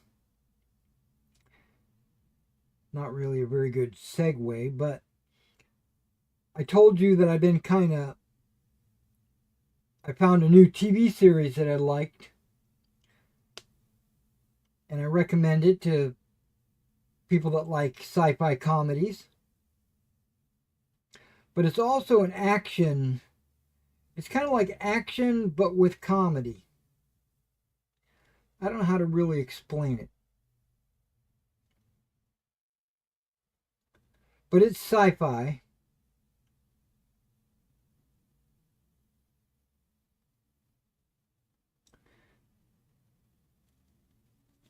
And it's about a robot. It's called Murderbot.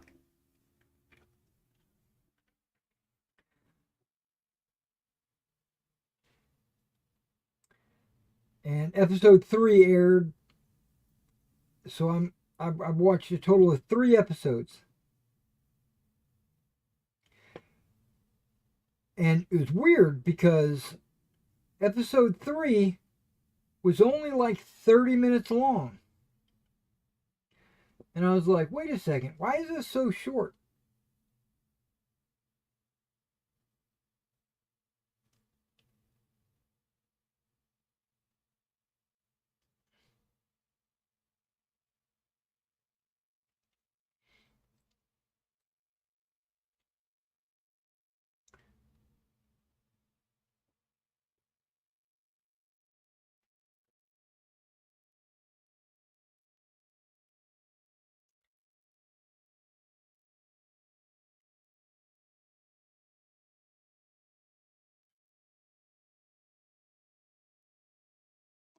And Murderbot is like the robot himself is like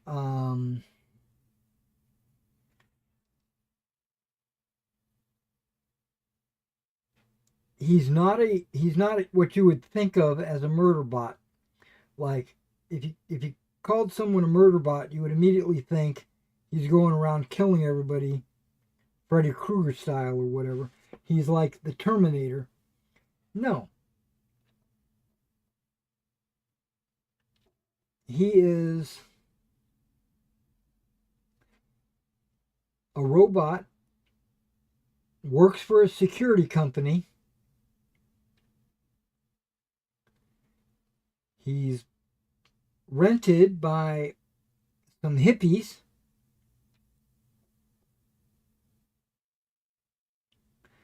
that are planning to go to a planet and do a survey.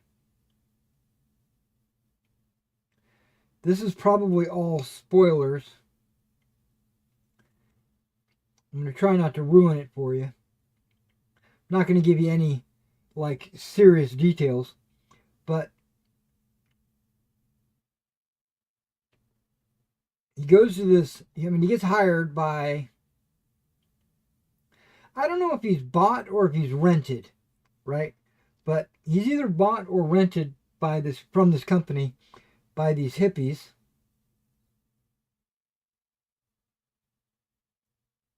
They choose him because he's a refurbished model and it's cheaper.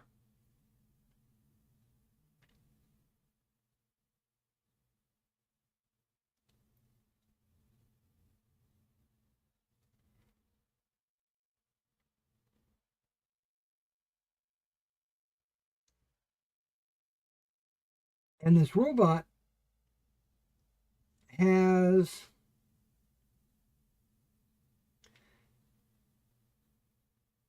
developed sentience. He knows he's a robot. He knows that he's got a job to do, to protect these hippies. But he doesn't like doing it. Because he doesn't think they deserve to be saved. Or something. I'm getting the story a little mixed up, but he's trying to conceal the fact that he's sentient. So he's acting like he's supposed to. It's very funny.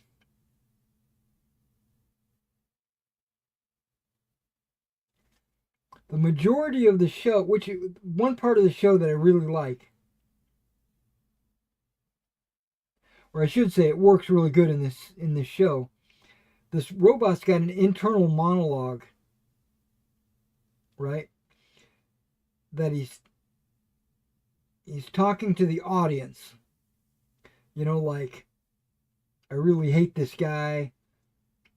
I wish I didn't have to protect him. Stuff like that. And that's going on in his head. And we hear it.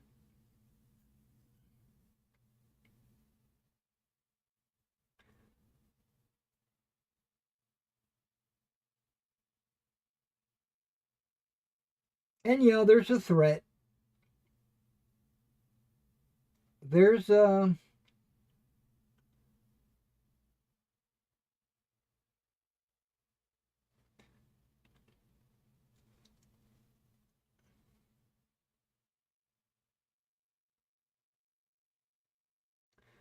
fighting and stuff like that in the show. Hostile aliens and that kind of stuff.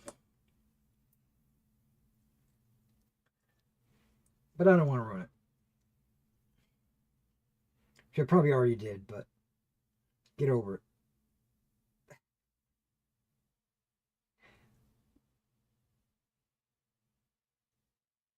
I personally don't know the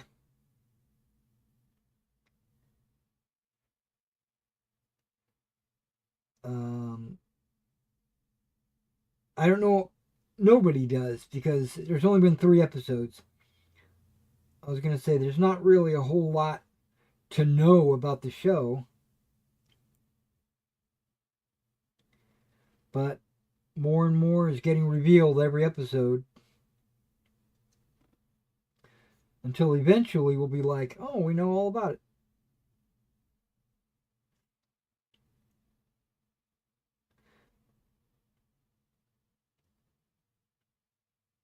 It's one of those shows my wife would say, how are they going to do a season 2? She says that a lot about a lot of TV shows.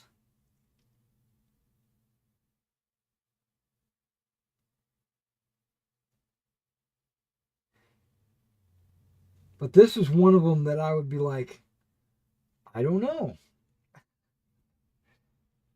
Let's see where it goes. Let's see what happens, and then we can make a better call.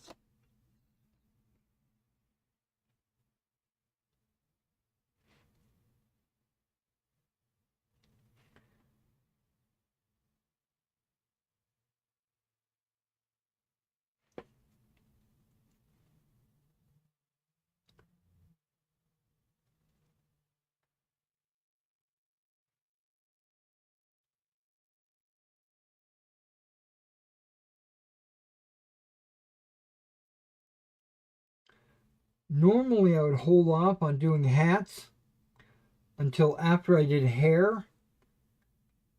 But I've been looking at these models. They don't have hair. The helmets are usually covering the backs of their neck.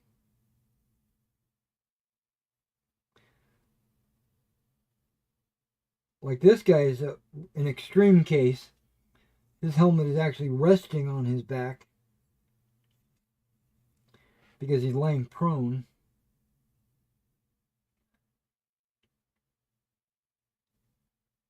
But the guys that are standing, their helmets are cocked back far enough that there's no need to do their hair.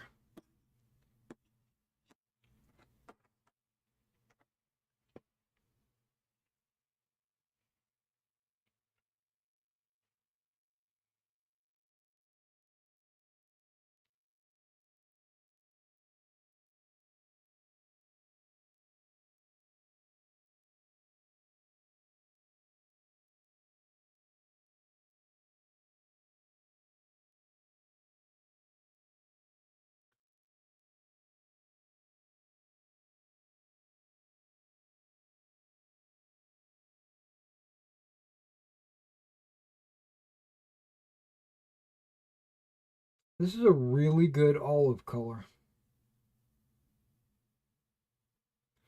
Olive drab. This is exactly the color I was hoping it was.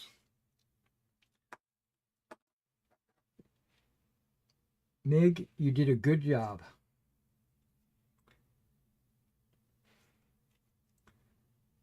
Now, it is probably a little bit thick. I probably should add water. Maybe a very small drop. Just so it flows a little bit better.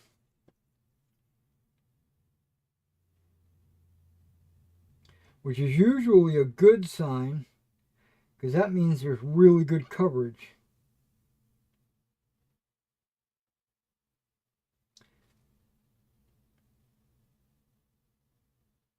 And it does have really good coverage.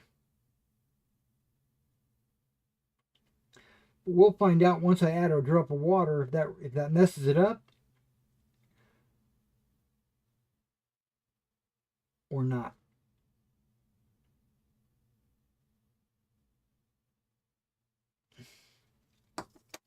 We're going to do that right now.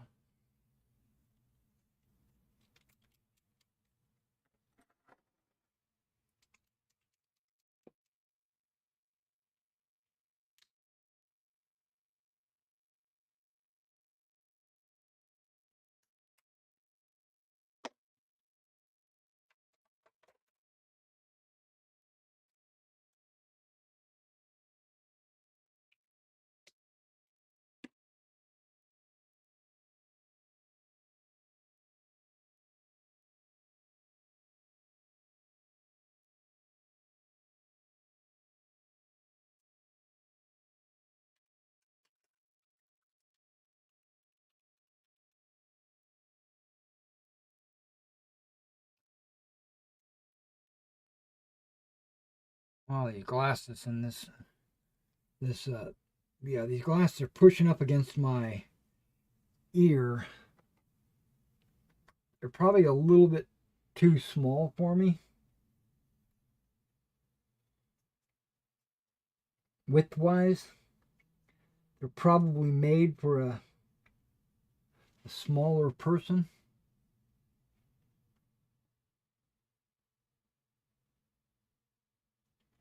Namely an Asian of some kind.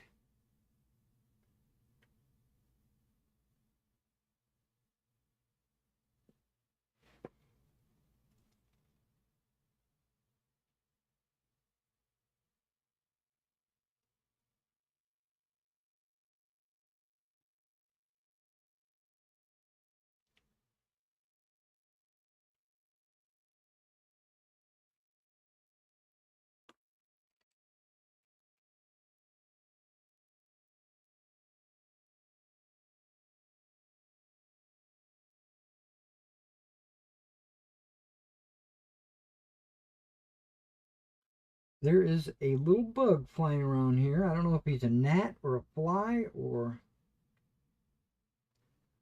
what. I keep seeing him.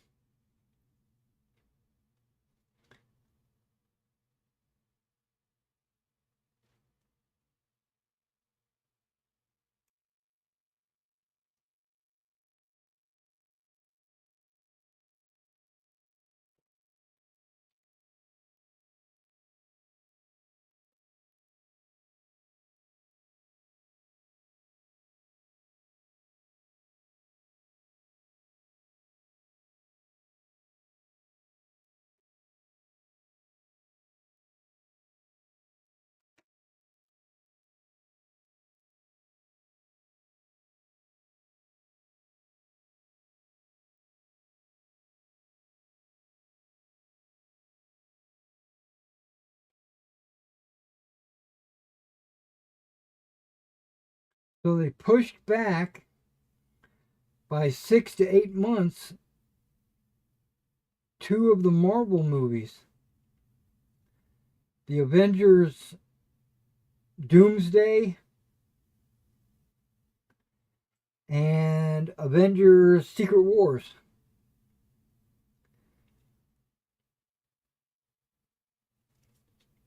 They pushed them back because they weren't ready.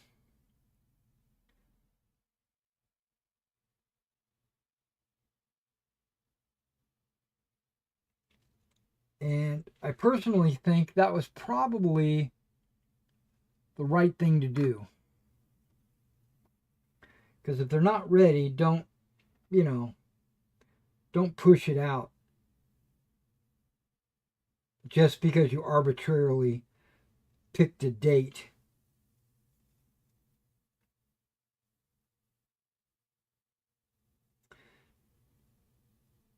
Now, because of that,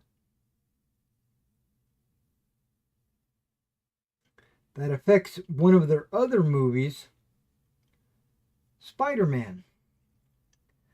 Spider-Man 4 was going to come out in between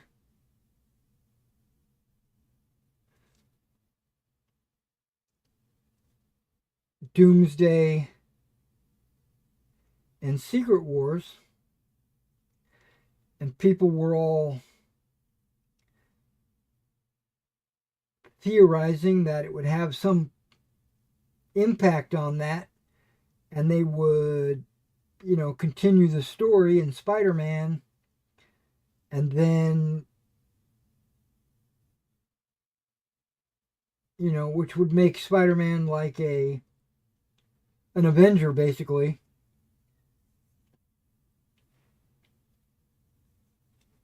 But then when they moved it, that actually puts Spider-Man in the lead.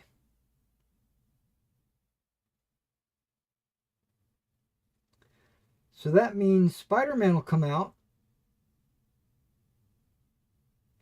and then like 6 months later, Avengers Doomsday will come out. So Spider-Man will not have to have any tie-in with Doomsday.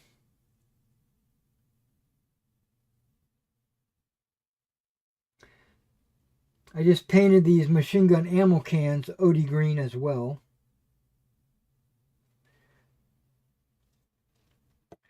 There are machine guns down there and a bazooka that I probably should do before I move on.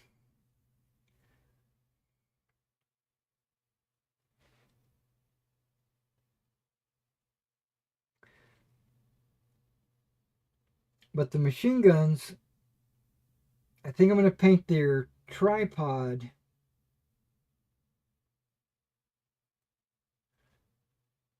olive drab.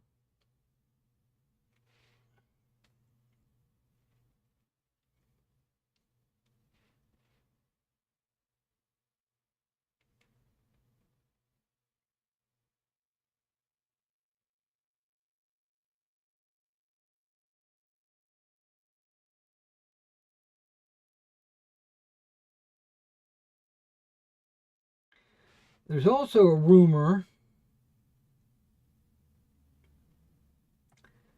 that the Fantastic Four had like a focus group watch the movie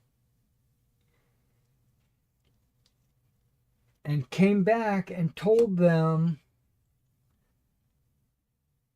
there was a serious problem with the movie, and they went in and did some reshoots to kind of correct that problem. And the problem was, remember, this is a rumor, so I don't know if this was real or not. But if you're familiar with the Fantastic Four movie, it takes place in an alternate dimension.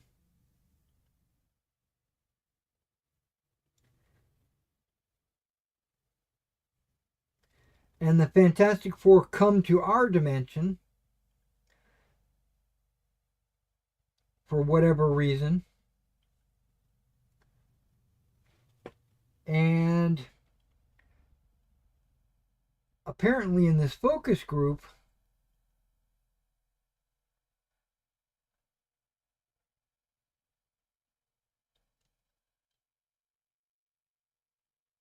in the original version of the movie, the Fantastic Four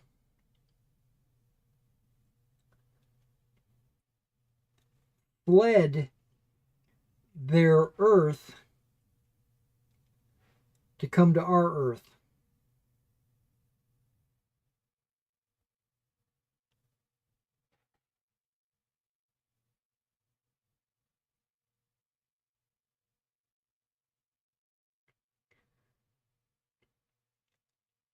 Basically bailing on their own Earth to save their own skin.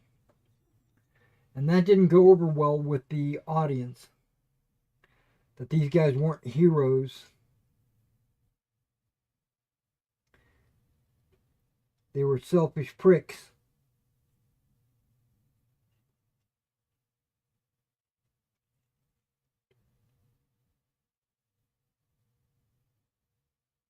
And just remember, Sue Storm is the leader. Not in the comics, but in the movie.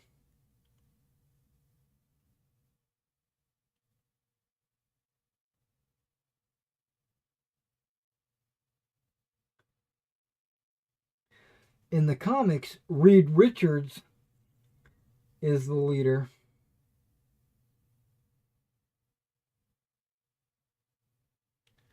The father of the group. the brains, the scientist, and Sue Storm loves him.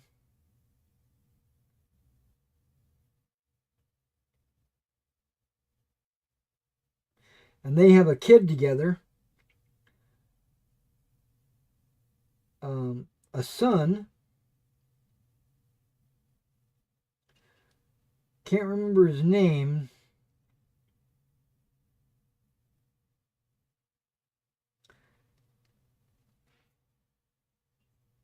And the son of Sue Richards and Sue Storm and Reed Richards winds up being the most powerful being in the Marvel Universe. He has like world creation abilities. Like he could destroy or create pretty much anything. And apparently she is pregnant.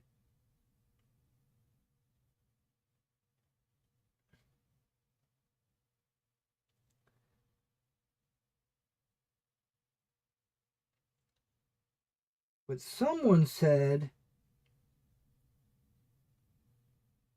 they're going to gender swap him and make him a girl.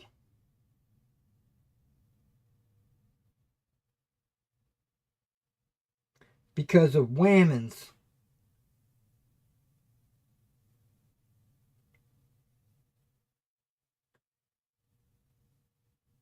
And if they do that, if they destroy the Fantastic Four,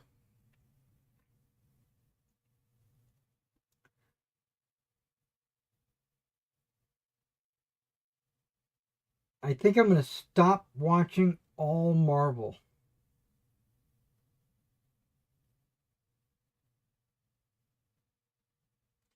Marvel will be dead to me if they do that. They swapped out Reed Richards for Pedro Pascal.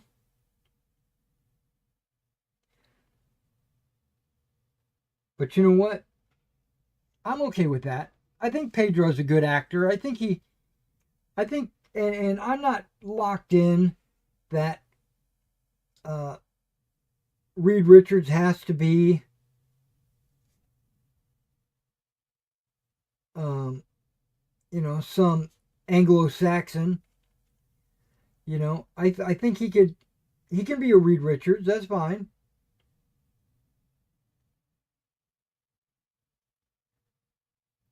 And I can even get by with Johnny Blaze or whatever, his Johnny Storm, the Human Torch. I can get past him being a little softer around the edges. Less of a man. I can get past that. And I can even get past Sue Storm being in charge.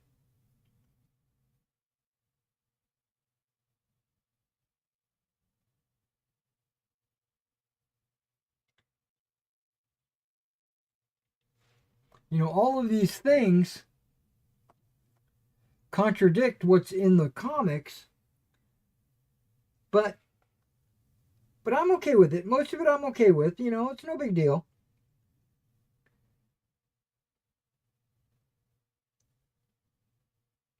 And then they introduced a female Silver Surfer.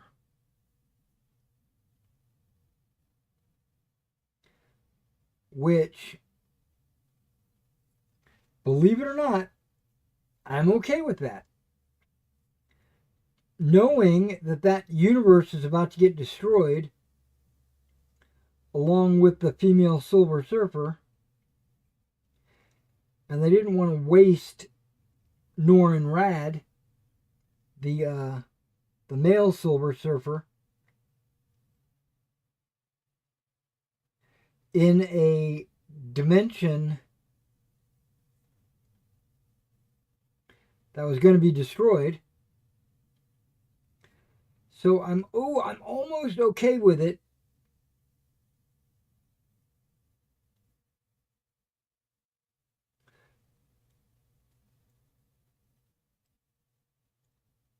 But there's almost an infinite number of dimensions. Almost. I mean, I think Deadpool was from 10,066 or something like that. He was from some really high number that the TVA was tracking.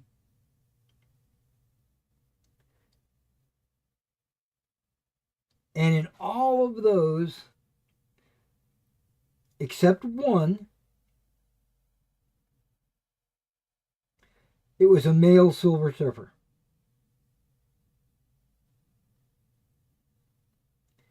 In one dimension in the comics,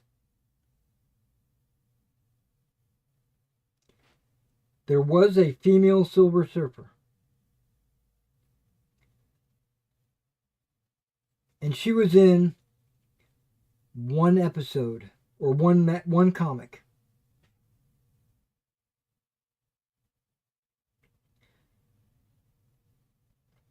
And they decided they wanted to use her. That's where the DEI is starting to take over. Race swapping, gender swapping,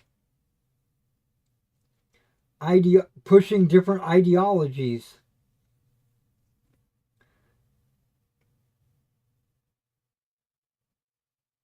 Marvel and Disney they're just out of control. And if they do that to the little boy, the son, when he's born, if it's a woman, if it's a girl, that's it. I'm done. That was just it. Not because of that specifically. It's not like I have any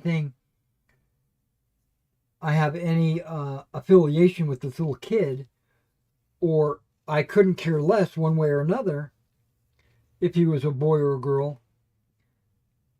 It's just basically proving to me that Marvel has lost the plot.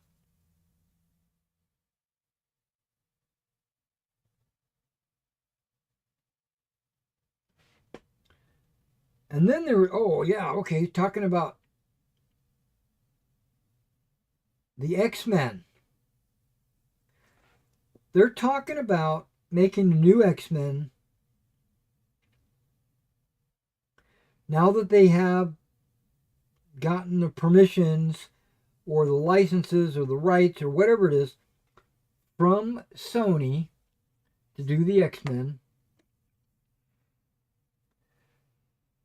Just like they got Spider-Man.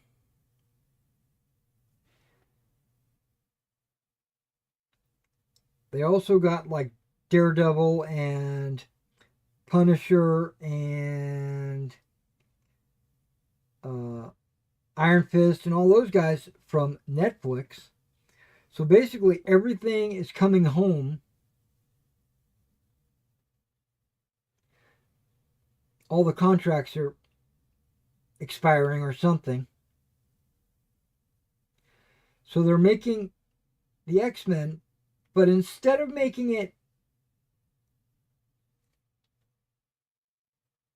traditional, like I believe most fans want,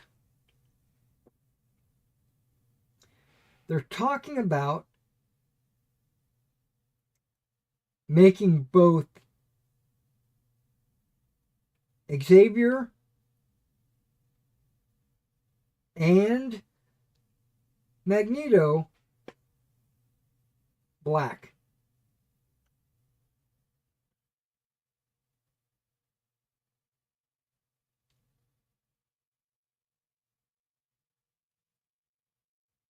Again, I don't really care if they are black or yellow or, green or whatever they are. It doesn't matter to me.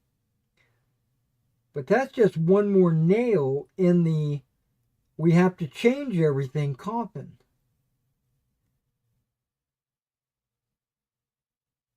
You can't just leave it alone.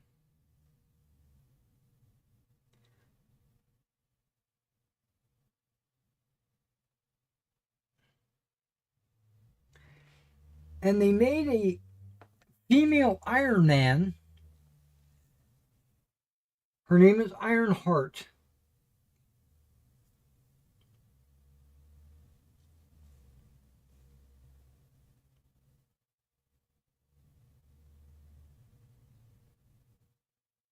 And she is a carbon copy of Tony Stark.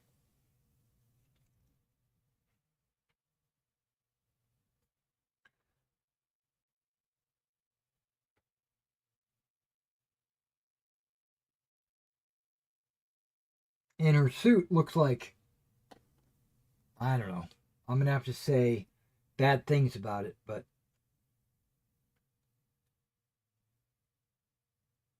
apparently she's super selfish. She's not a hero. She is, all that she cares about is becoming famous.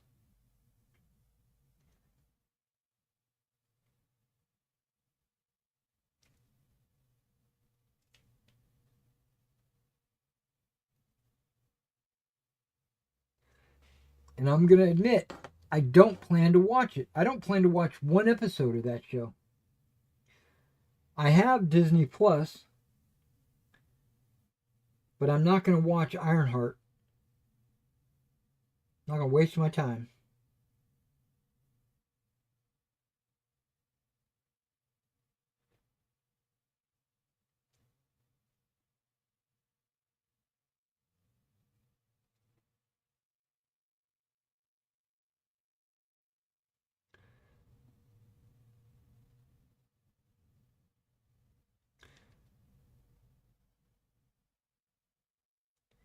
Disney made an, not Disney, Feige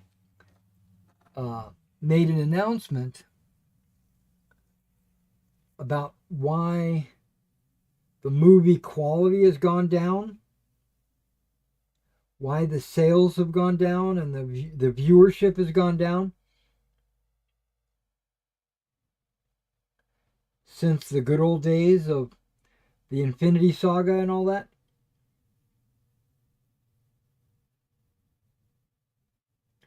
And basically, he made an excuse that is not even correct. He said that they've been making too many movies and too many TV shows that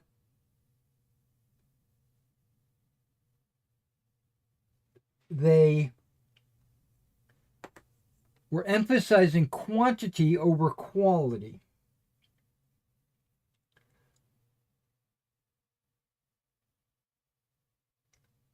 And I laughed. I laughed out loud when I read that.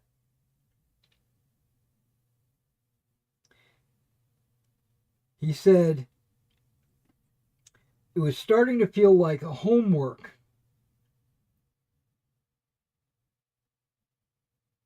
for the audience. He was saying if you missed the show, you might not get the full context in the next show. So you might be lost, and then that would lose appeal to you. And I sat there and laughed. Because that's not why they're losing their audience.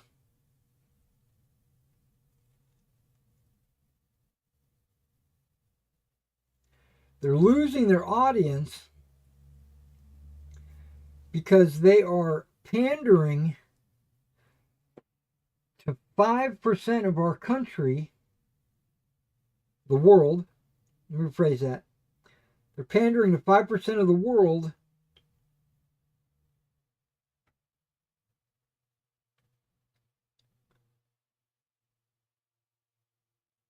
And the other 95% don't want to have anything to do with that. DEI, gender swapping, race swapping, sexuality, gays, transvestites. They don't want that shoved down their throat when they go to see a movie. The first time it happened, it was okay, no big deal. I'll get past it. Second time, it was like, I'm starting to not like this.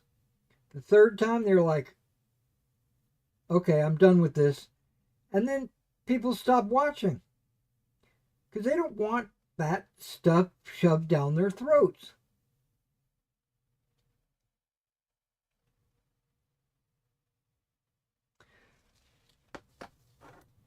And that's what was happening.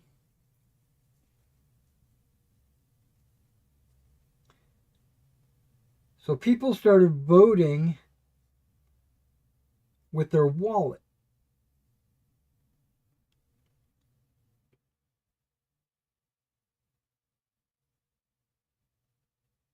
What'd you have? You had Snow White. That was gay. It was all about the homosexuality and that kind of stuff. And nobody watched it. Horrible turnouts. Star Wars. They have the Acolyte. That's another one. A bunch of gay witches. They made their own baby using magic. Nobody wants to watch that.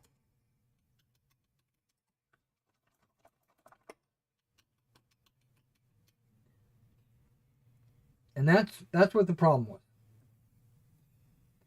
They were making a lot of movies and a lot of TV, but it was all DEI. All right, guys, my eyes are starting to crisscross.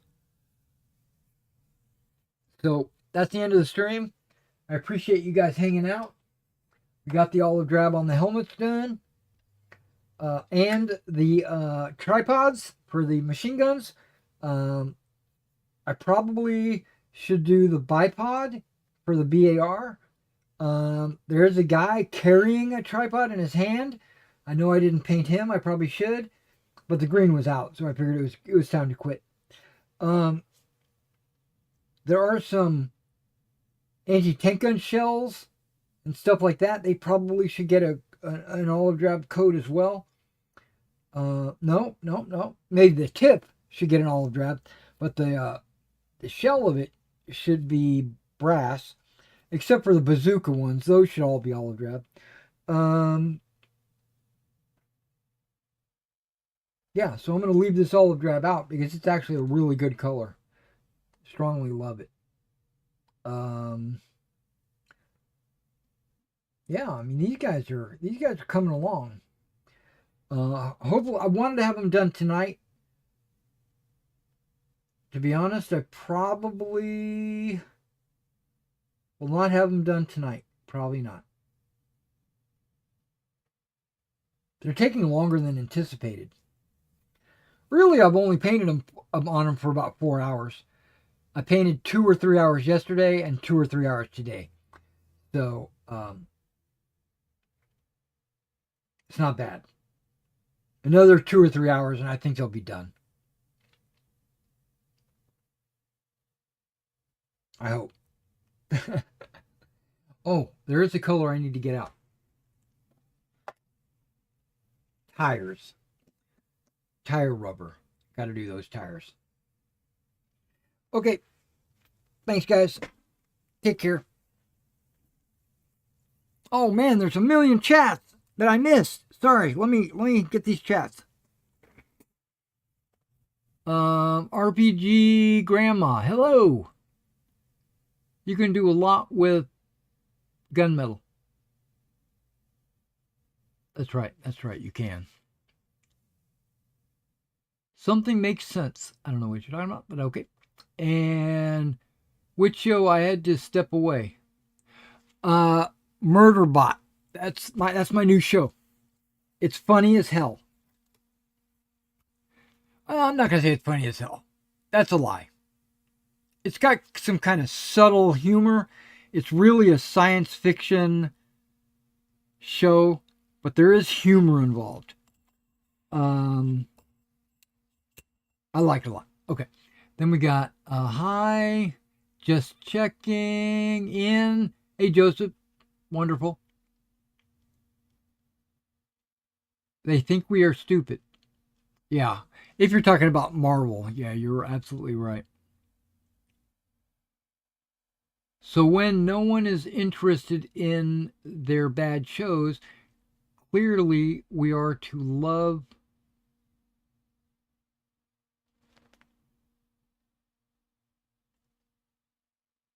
lowbrow it. Okay.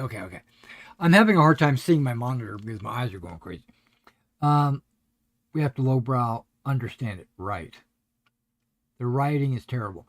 Lately it has been. I agree with that. I agree with that completely. Now, there's been a lot of people saying that the new Avengers, I mean, the Thunderbolts, is a good show. I think that's copium. I think they're just trying to make excuses for the Thunderbolts. I think the Thunderbolts / New Avengers is just more of the same of their stuff. They have an agenda and they're pushing it, but it's kind of hidden behind ridiculous B-rated characters. I don't know. It didn't strike me as being a piece of art. Let's just say that. They're lecturing the audience. You're right. You're absolutely right about that. We find half of it insulting. I don't know if we find half of it insulting. I don't know. That's probably a good evaluation. I guess half is probably right.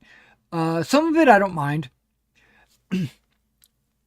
Okay, you brought up a subject of that reminded me of something. Superman's getting ready to come out, right? I watched the trailer. I watched the sneak peek. I watched the what do you call it? The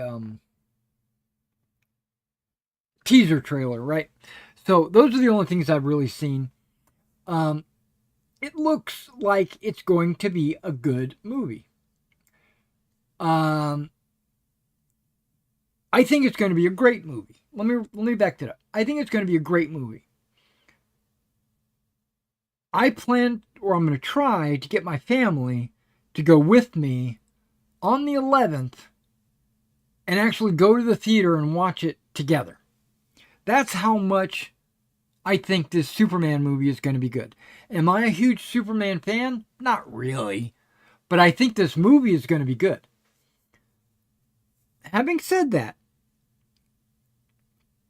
is there an agenda? Is there some kind of message that they're pushing in this movie? Yes. They are pushing an agenda. They are pushing a message. And it's very obvious.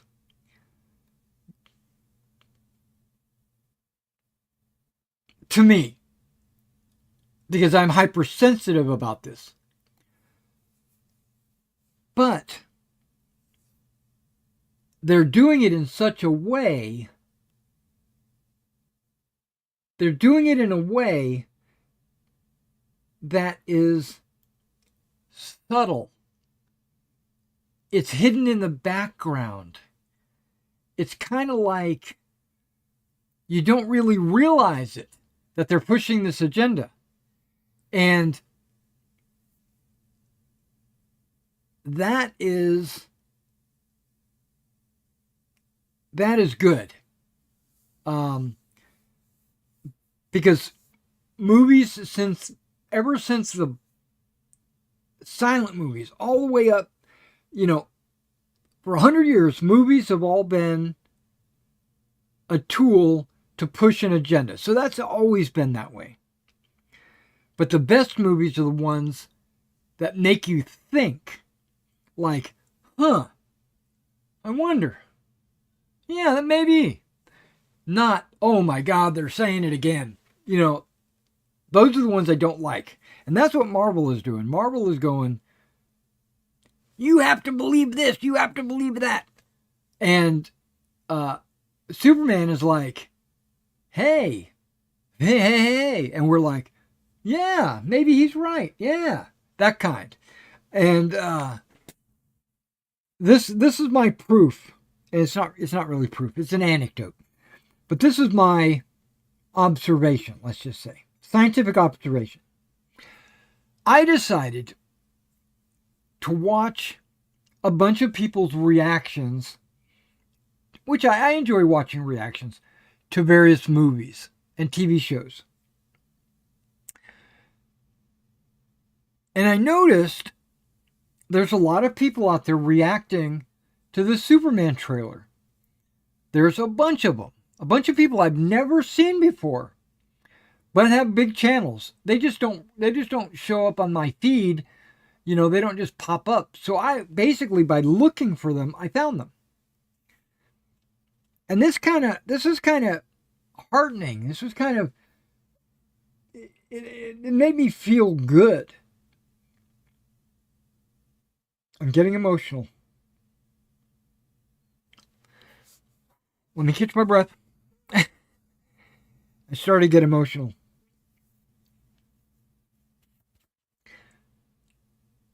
A lot of these people, not all of them, there's a few of them that think the trailer's trash. Maybe like 1%. But almost everybody is like, this is going to be I hope this is going to be a good movie. I hope this sparks DC cinematic universe. If it does really good, maybe they'll make a Batman and maybe it'll be a whole brand new universe, and one that's like straight out of the comics instead of some kind of agenda filled movie, like the Man of Steel with Cavill. Was that a good movie? I would say yes, it was a good movie, but it wasn't Superman. That was like an alternate dimension, dark hero. A Superman that didn't mind killing people.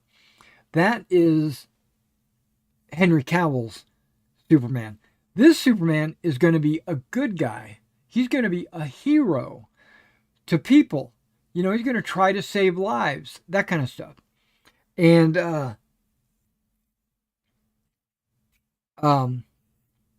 let me get to my anecdote, my observation. And this is me being a little racist, okay? So bear with me. I admit it. I think I'm a little racist. But I try not to be a racist in a bad way. I try to be a racist in a good way. Meaning, I see good in different races. Each race, white, black, Asian, Hispanics, whatever. Each race has a enduring quality about them. They have certain things that they do better than the other races. That's being racist, I suppose. Because I think that everybody has an advantage. It might be different. But, so I'm watching these trailers through the eyes of other people. And I'm going to have to say that a lot of them, if not maybe I'm gonna throw a big number out. About half of them, your half comment is really what sparked this. About half of them are black. These are black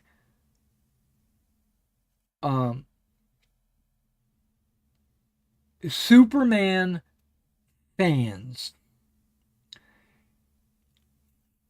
And I've watched probably about 12, maybe about 12. I'm just going to throw a number out. Probably about 12 reviews from black reviewers. And almost every one of these videos has 2 or 3 of them sitting together on a couch or on various cameras, chairs, or whatever, and watching this together as like as friends. They're watching this and they're reviewing it. Every one of them, 100%, every one of the black reviewers liked it a lot. High praise. Not one of them said, I can't believe he's white. Not one of them said, why don't they have, why isn't he black? Or why isn't he even, and the females, not one of them said, I wish he was a female hero. No, they all identify Superman as the same as what's in the comic books. This white, Midwestern dork who has superpowers and is trying to save the world. They identify with that. And they love that. And to me, that gives me hope that that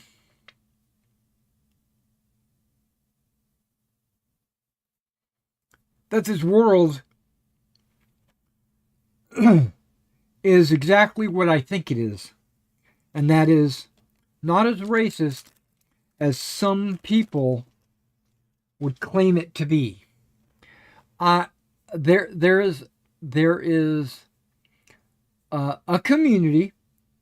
I'm not going to say who they are because I personally don't know them, but there is a community that would say that this world is racist. And I think you're never ever going to get rid of 100% of racism, but racist, like majority racist, I would say is a no. I would say that's pretty much, in my lifetime, and I've been around a few years, but I would say ever since I could really understand what racism was, it really didn't exist. I've never really witnessed it. Yes, I've seen a guy here and there once in a while, make an offhanded comment or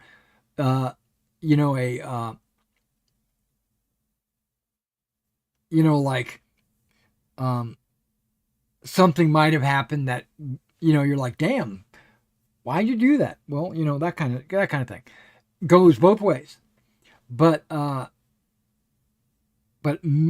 overall, I don't see that happening. I don't see, the world in my eyes is a much brighter place. The future looks bright to me. It's not a cesspool or a hellscape. What I do see, or maybe it's just the squeaky wheel gets the oil, but I believe that religion, we've lost religion. And recently, within the last 10 years or so, it's starting to come back. But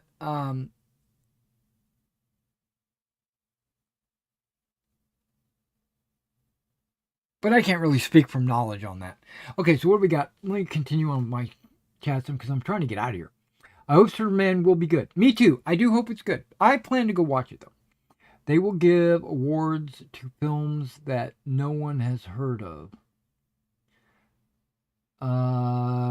You want Superman being good guy, doing hero stuff, and being manly.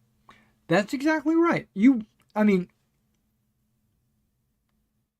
I want all my heroes to be heroes. That's why I call him a hero. I want Captain America to be, the shining beacon of justice and a do-gooder. I want Iron Man to maybe struggle with alcoholism, or maybe have some kind of flaw, but overcomes that and becomes a good person, right? And does good things with his money and all that. And those are the kind of stories that, when told, subtly kind of tell you in the background, oh, that's, he's a good guy. That's a good thing. I don't know.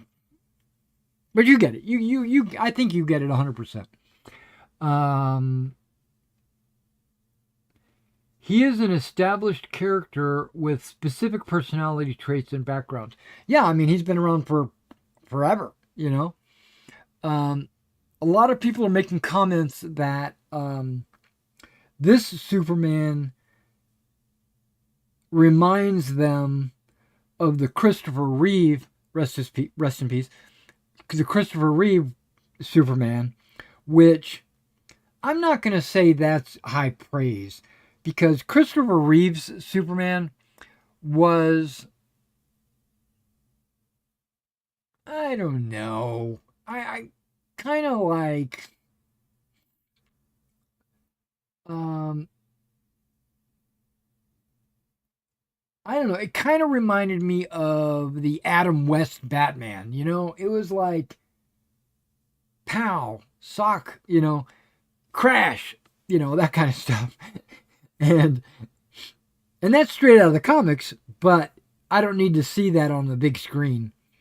I think the Cavill Superman was good blockbuster material, and it was a good super being, but I don't know if he was really a hero. Okay. Some characters in movies, changing them doesn't matter. That's true. You can change certain characters around and it won't affect anything, because that's not what they were. They weren't their ideology or their just because they're black or white doesn't mean that's their character, right? So a black person or a white person can play that. And I think that Professor X and Xavier, I'm sorry, that's the same person, Xavier and Magneto could be race swapped to a black person. And I don't mind doing that, but if you are only doing that to push an agenda, then I mind. But if you're doing it because they're a great actor and that's why you got them, and I think it is partially that, because they're talking about like Denzel Washington and I don't even know who the other guy was. Denzel Washington and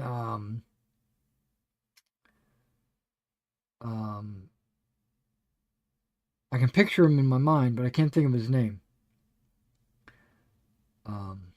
But either way, if they got Denzel Washington to play Professor X, I'd be okay with that. That sounds good to me.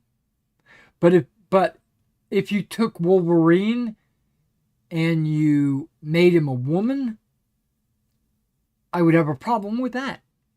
Because, I don't know, just some characters you just can't do that to. I don't know. It's just me. What do we got? We got, but the Emperor of China should look exactly. The Emperor of China should look Asian, or Shaka Zulu should probably be black. Okay, it's not racist. That's right. That is correct. Some characters are like Pocahontas or whatever, just characters like you get it. Certain characters should not be race swapped, but others can be, now they are talking about, or they're not talking about it. Somebody is talking about it, about Storm. They've got this actress that wants to play Storm, and she's a black actress, but she's only like 5 foot tall, and she's less than 100 pounds soaking wet. And it's not a race swap, but it is kind of a swap. They need somebody to be a little bit stronger, a little bit more of a leader, because Storm was kind of a iconic character, and you can't just pick this actor who wants to play Storm and put her in the role just because she says so. And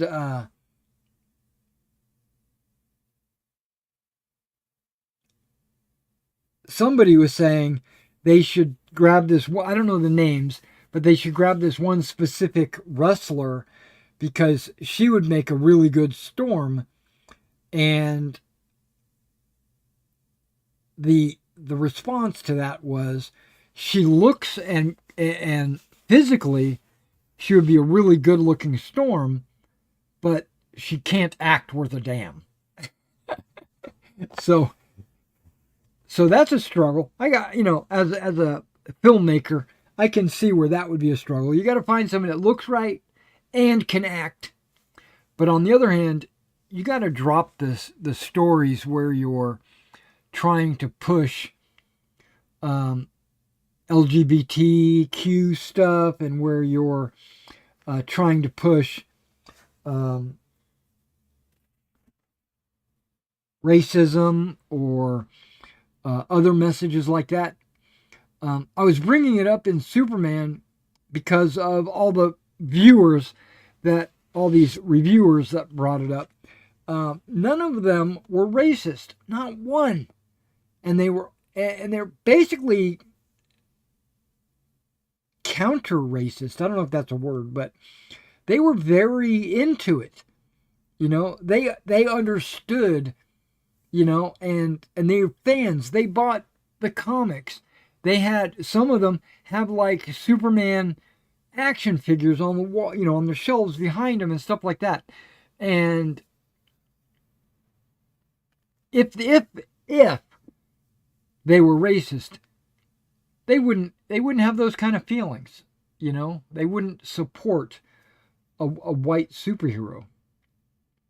So I think, and hopefully James Gunn and DC has realized that the world is not as bad as this small group of people say it is. So they need to just get back to making the monies. Okay. All right. And I don't fault them for trying to make money. They're a company. They have shareholders. They need it. Let me use my miniatures as an example. If I buy some miniatures for $10, let's just say, and I paint them up, and I say, I'm going to sell these for $10.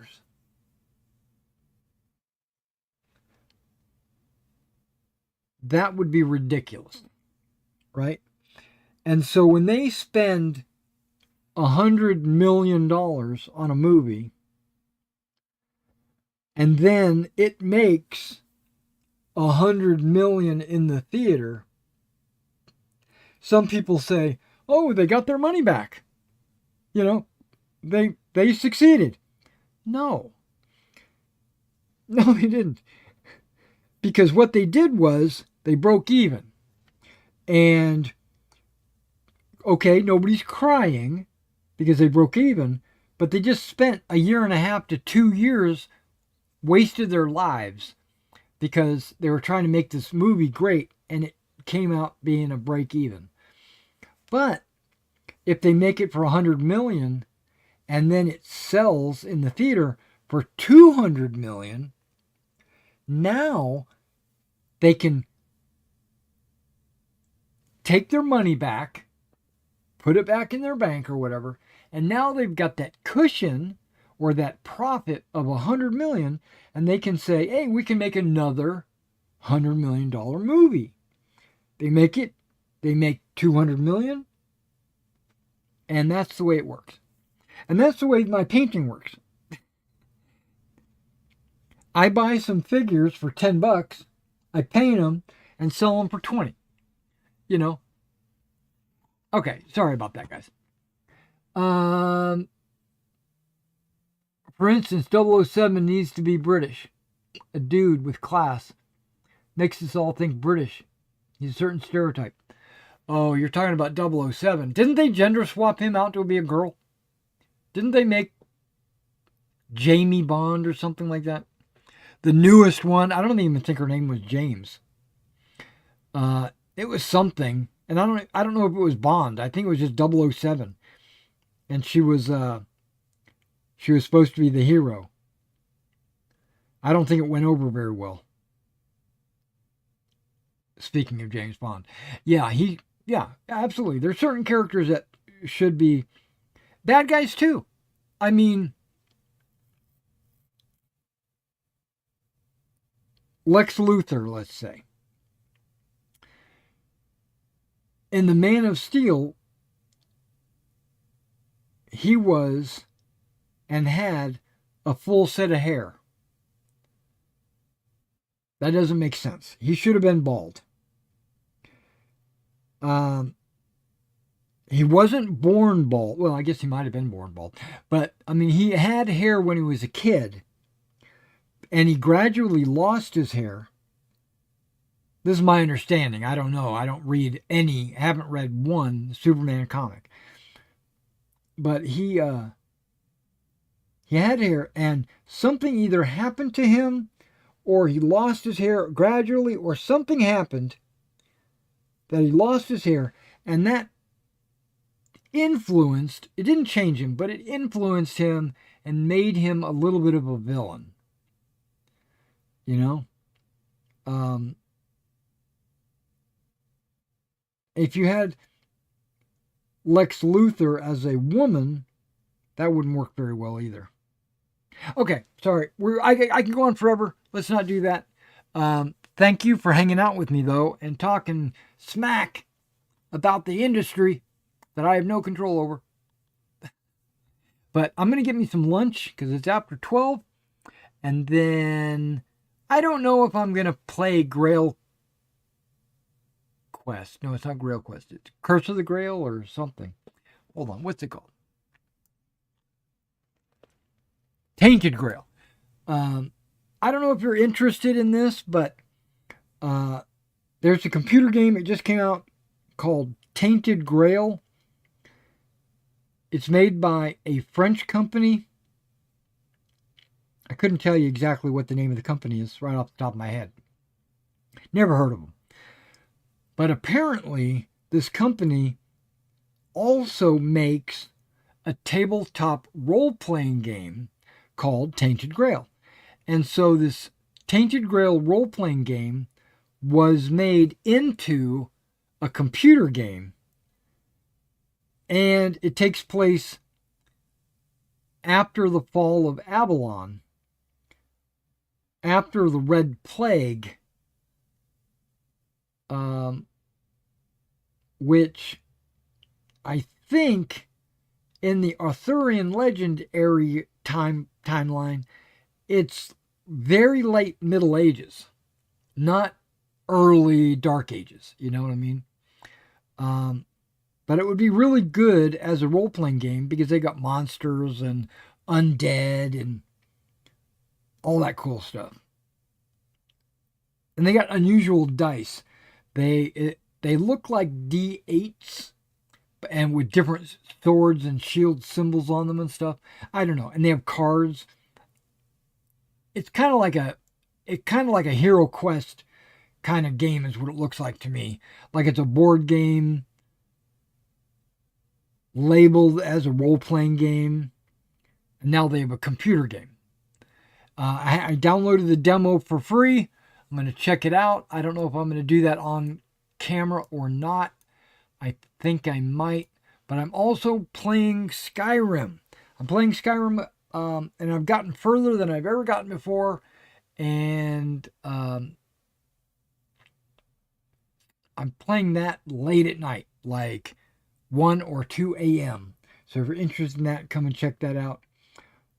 Also, if you do buy anything off my eBay store, if it's over $50, you get a free shipping. And I have a couple of commissions going on right now. One of them is for some Prussians and Napoleonics, and others are for American Civil War. But if you've got anything that you need painted, just let me know. And I in the description below there should be a price guide letting you know how much I charge. And you're too busy for video games. Okay. That's why I play late at night. When I'm not busy. When I'm winding down. All right, guys. You guys take care, and I will see you probably not tomorrow. Probably Monday. And Monday I might actually set up my table and play a solo game. So I'm thinking about it. All right, I'll catch you guys later.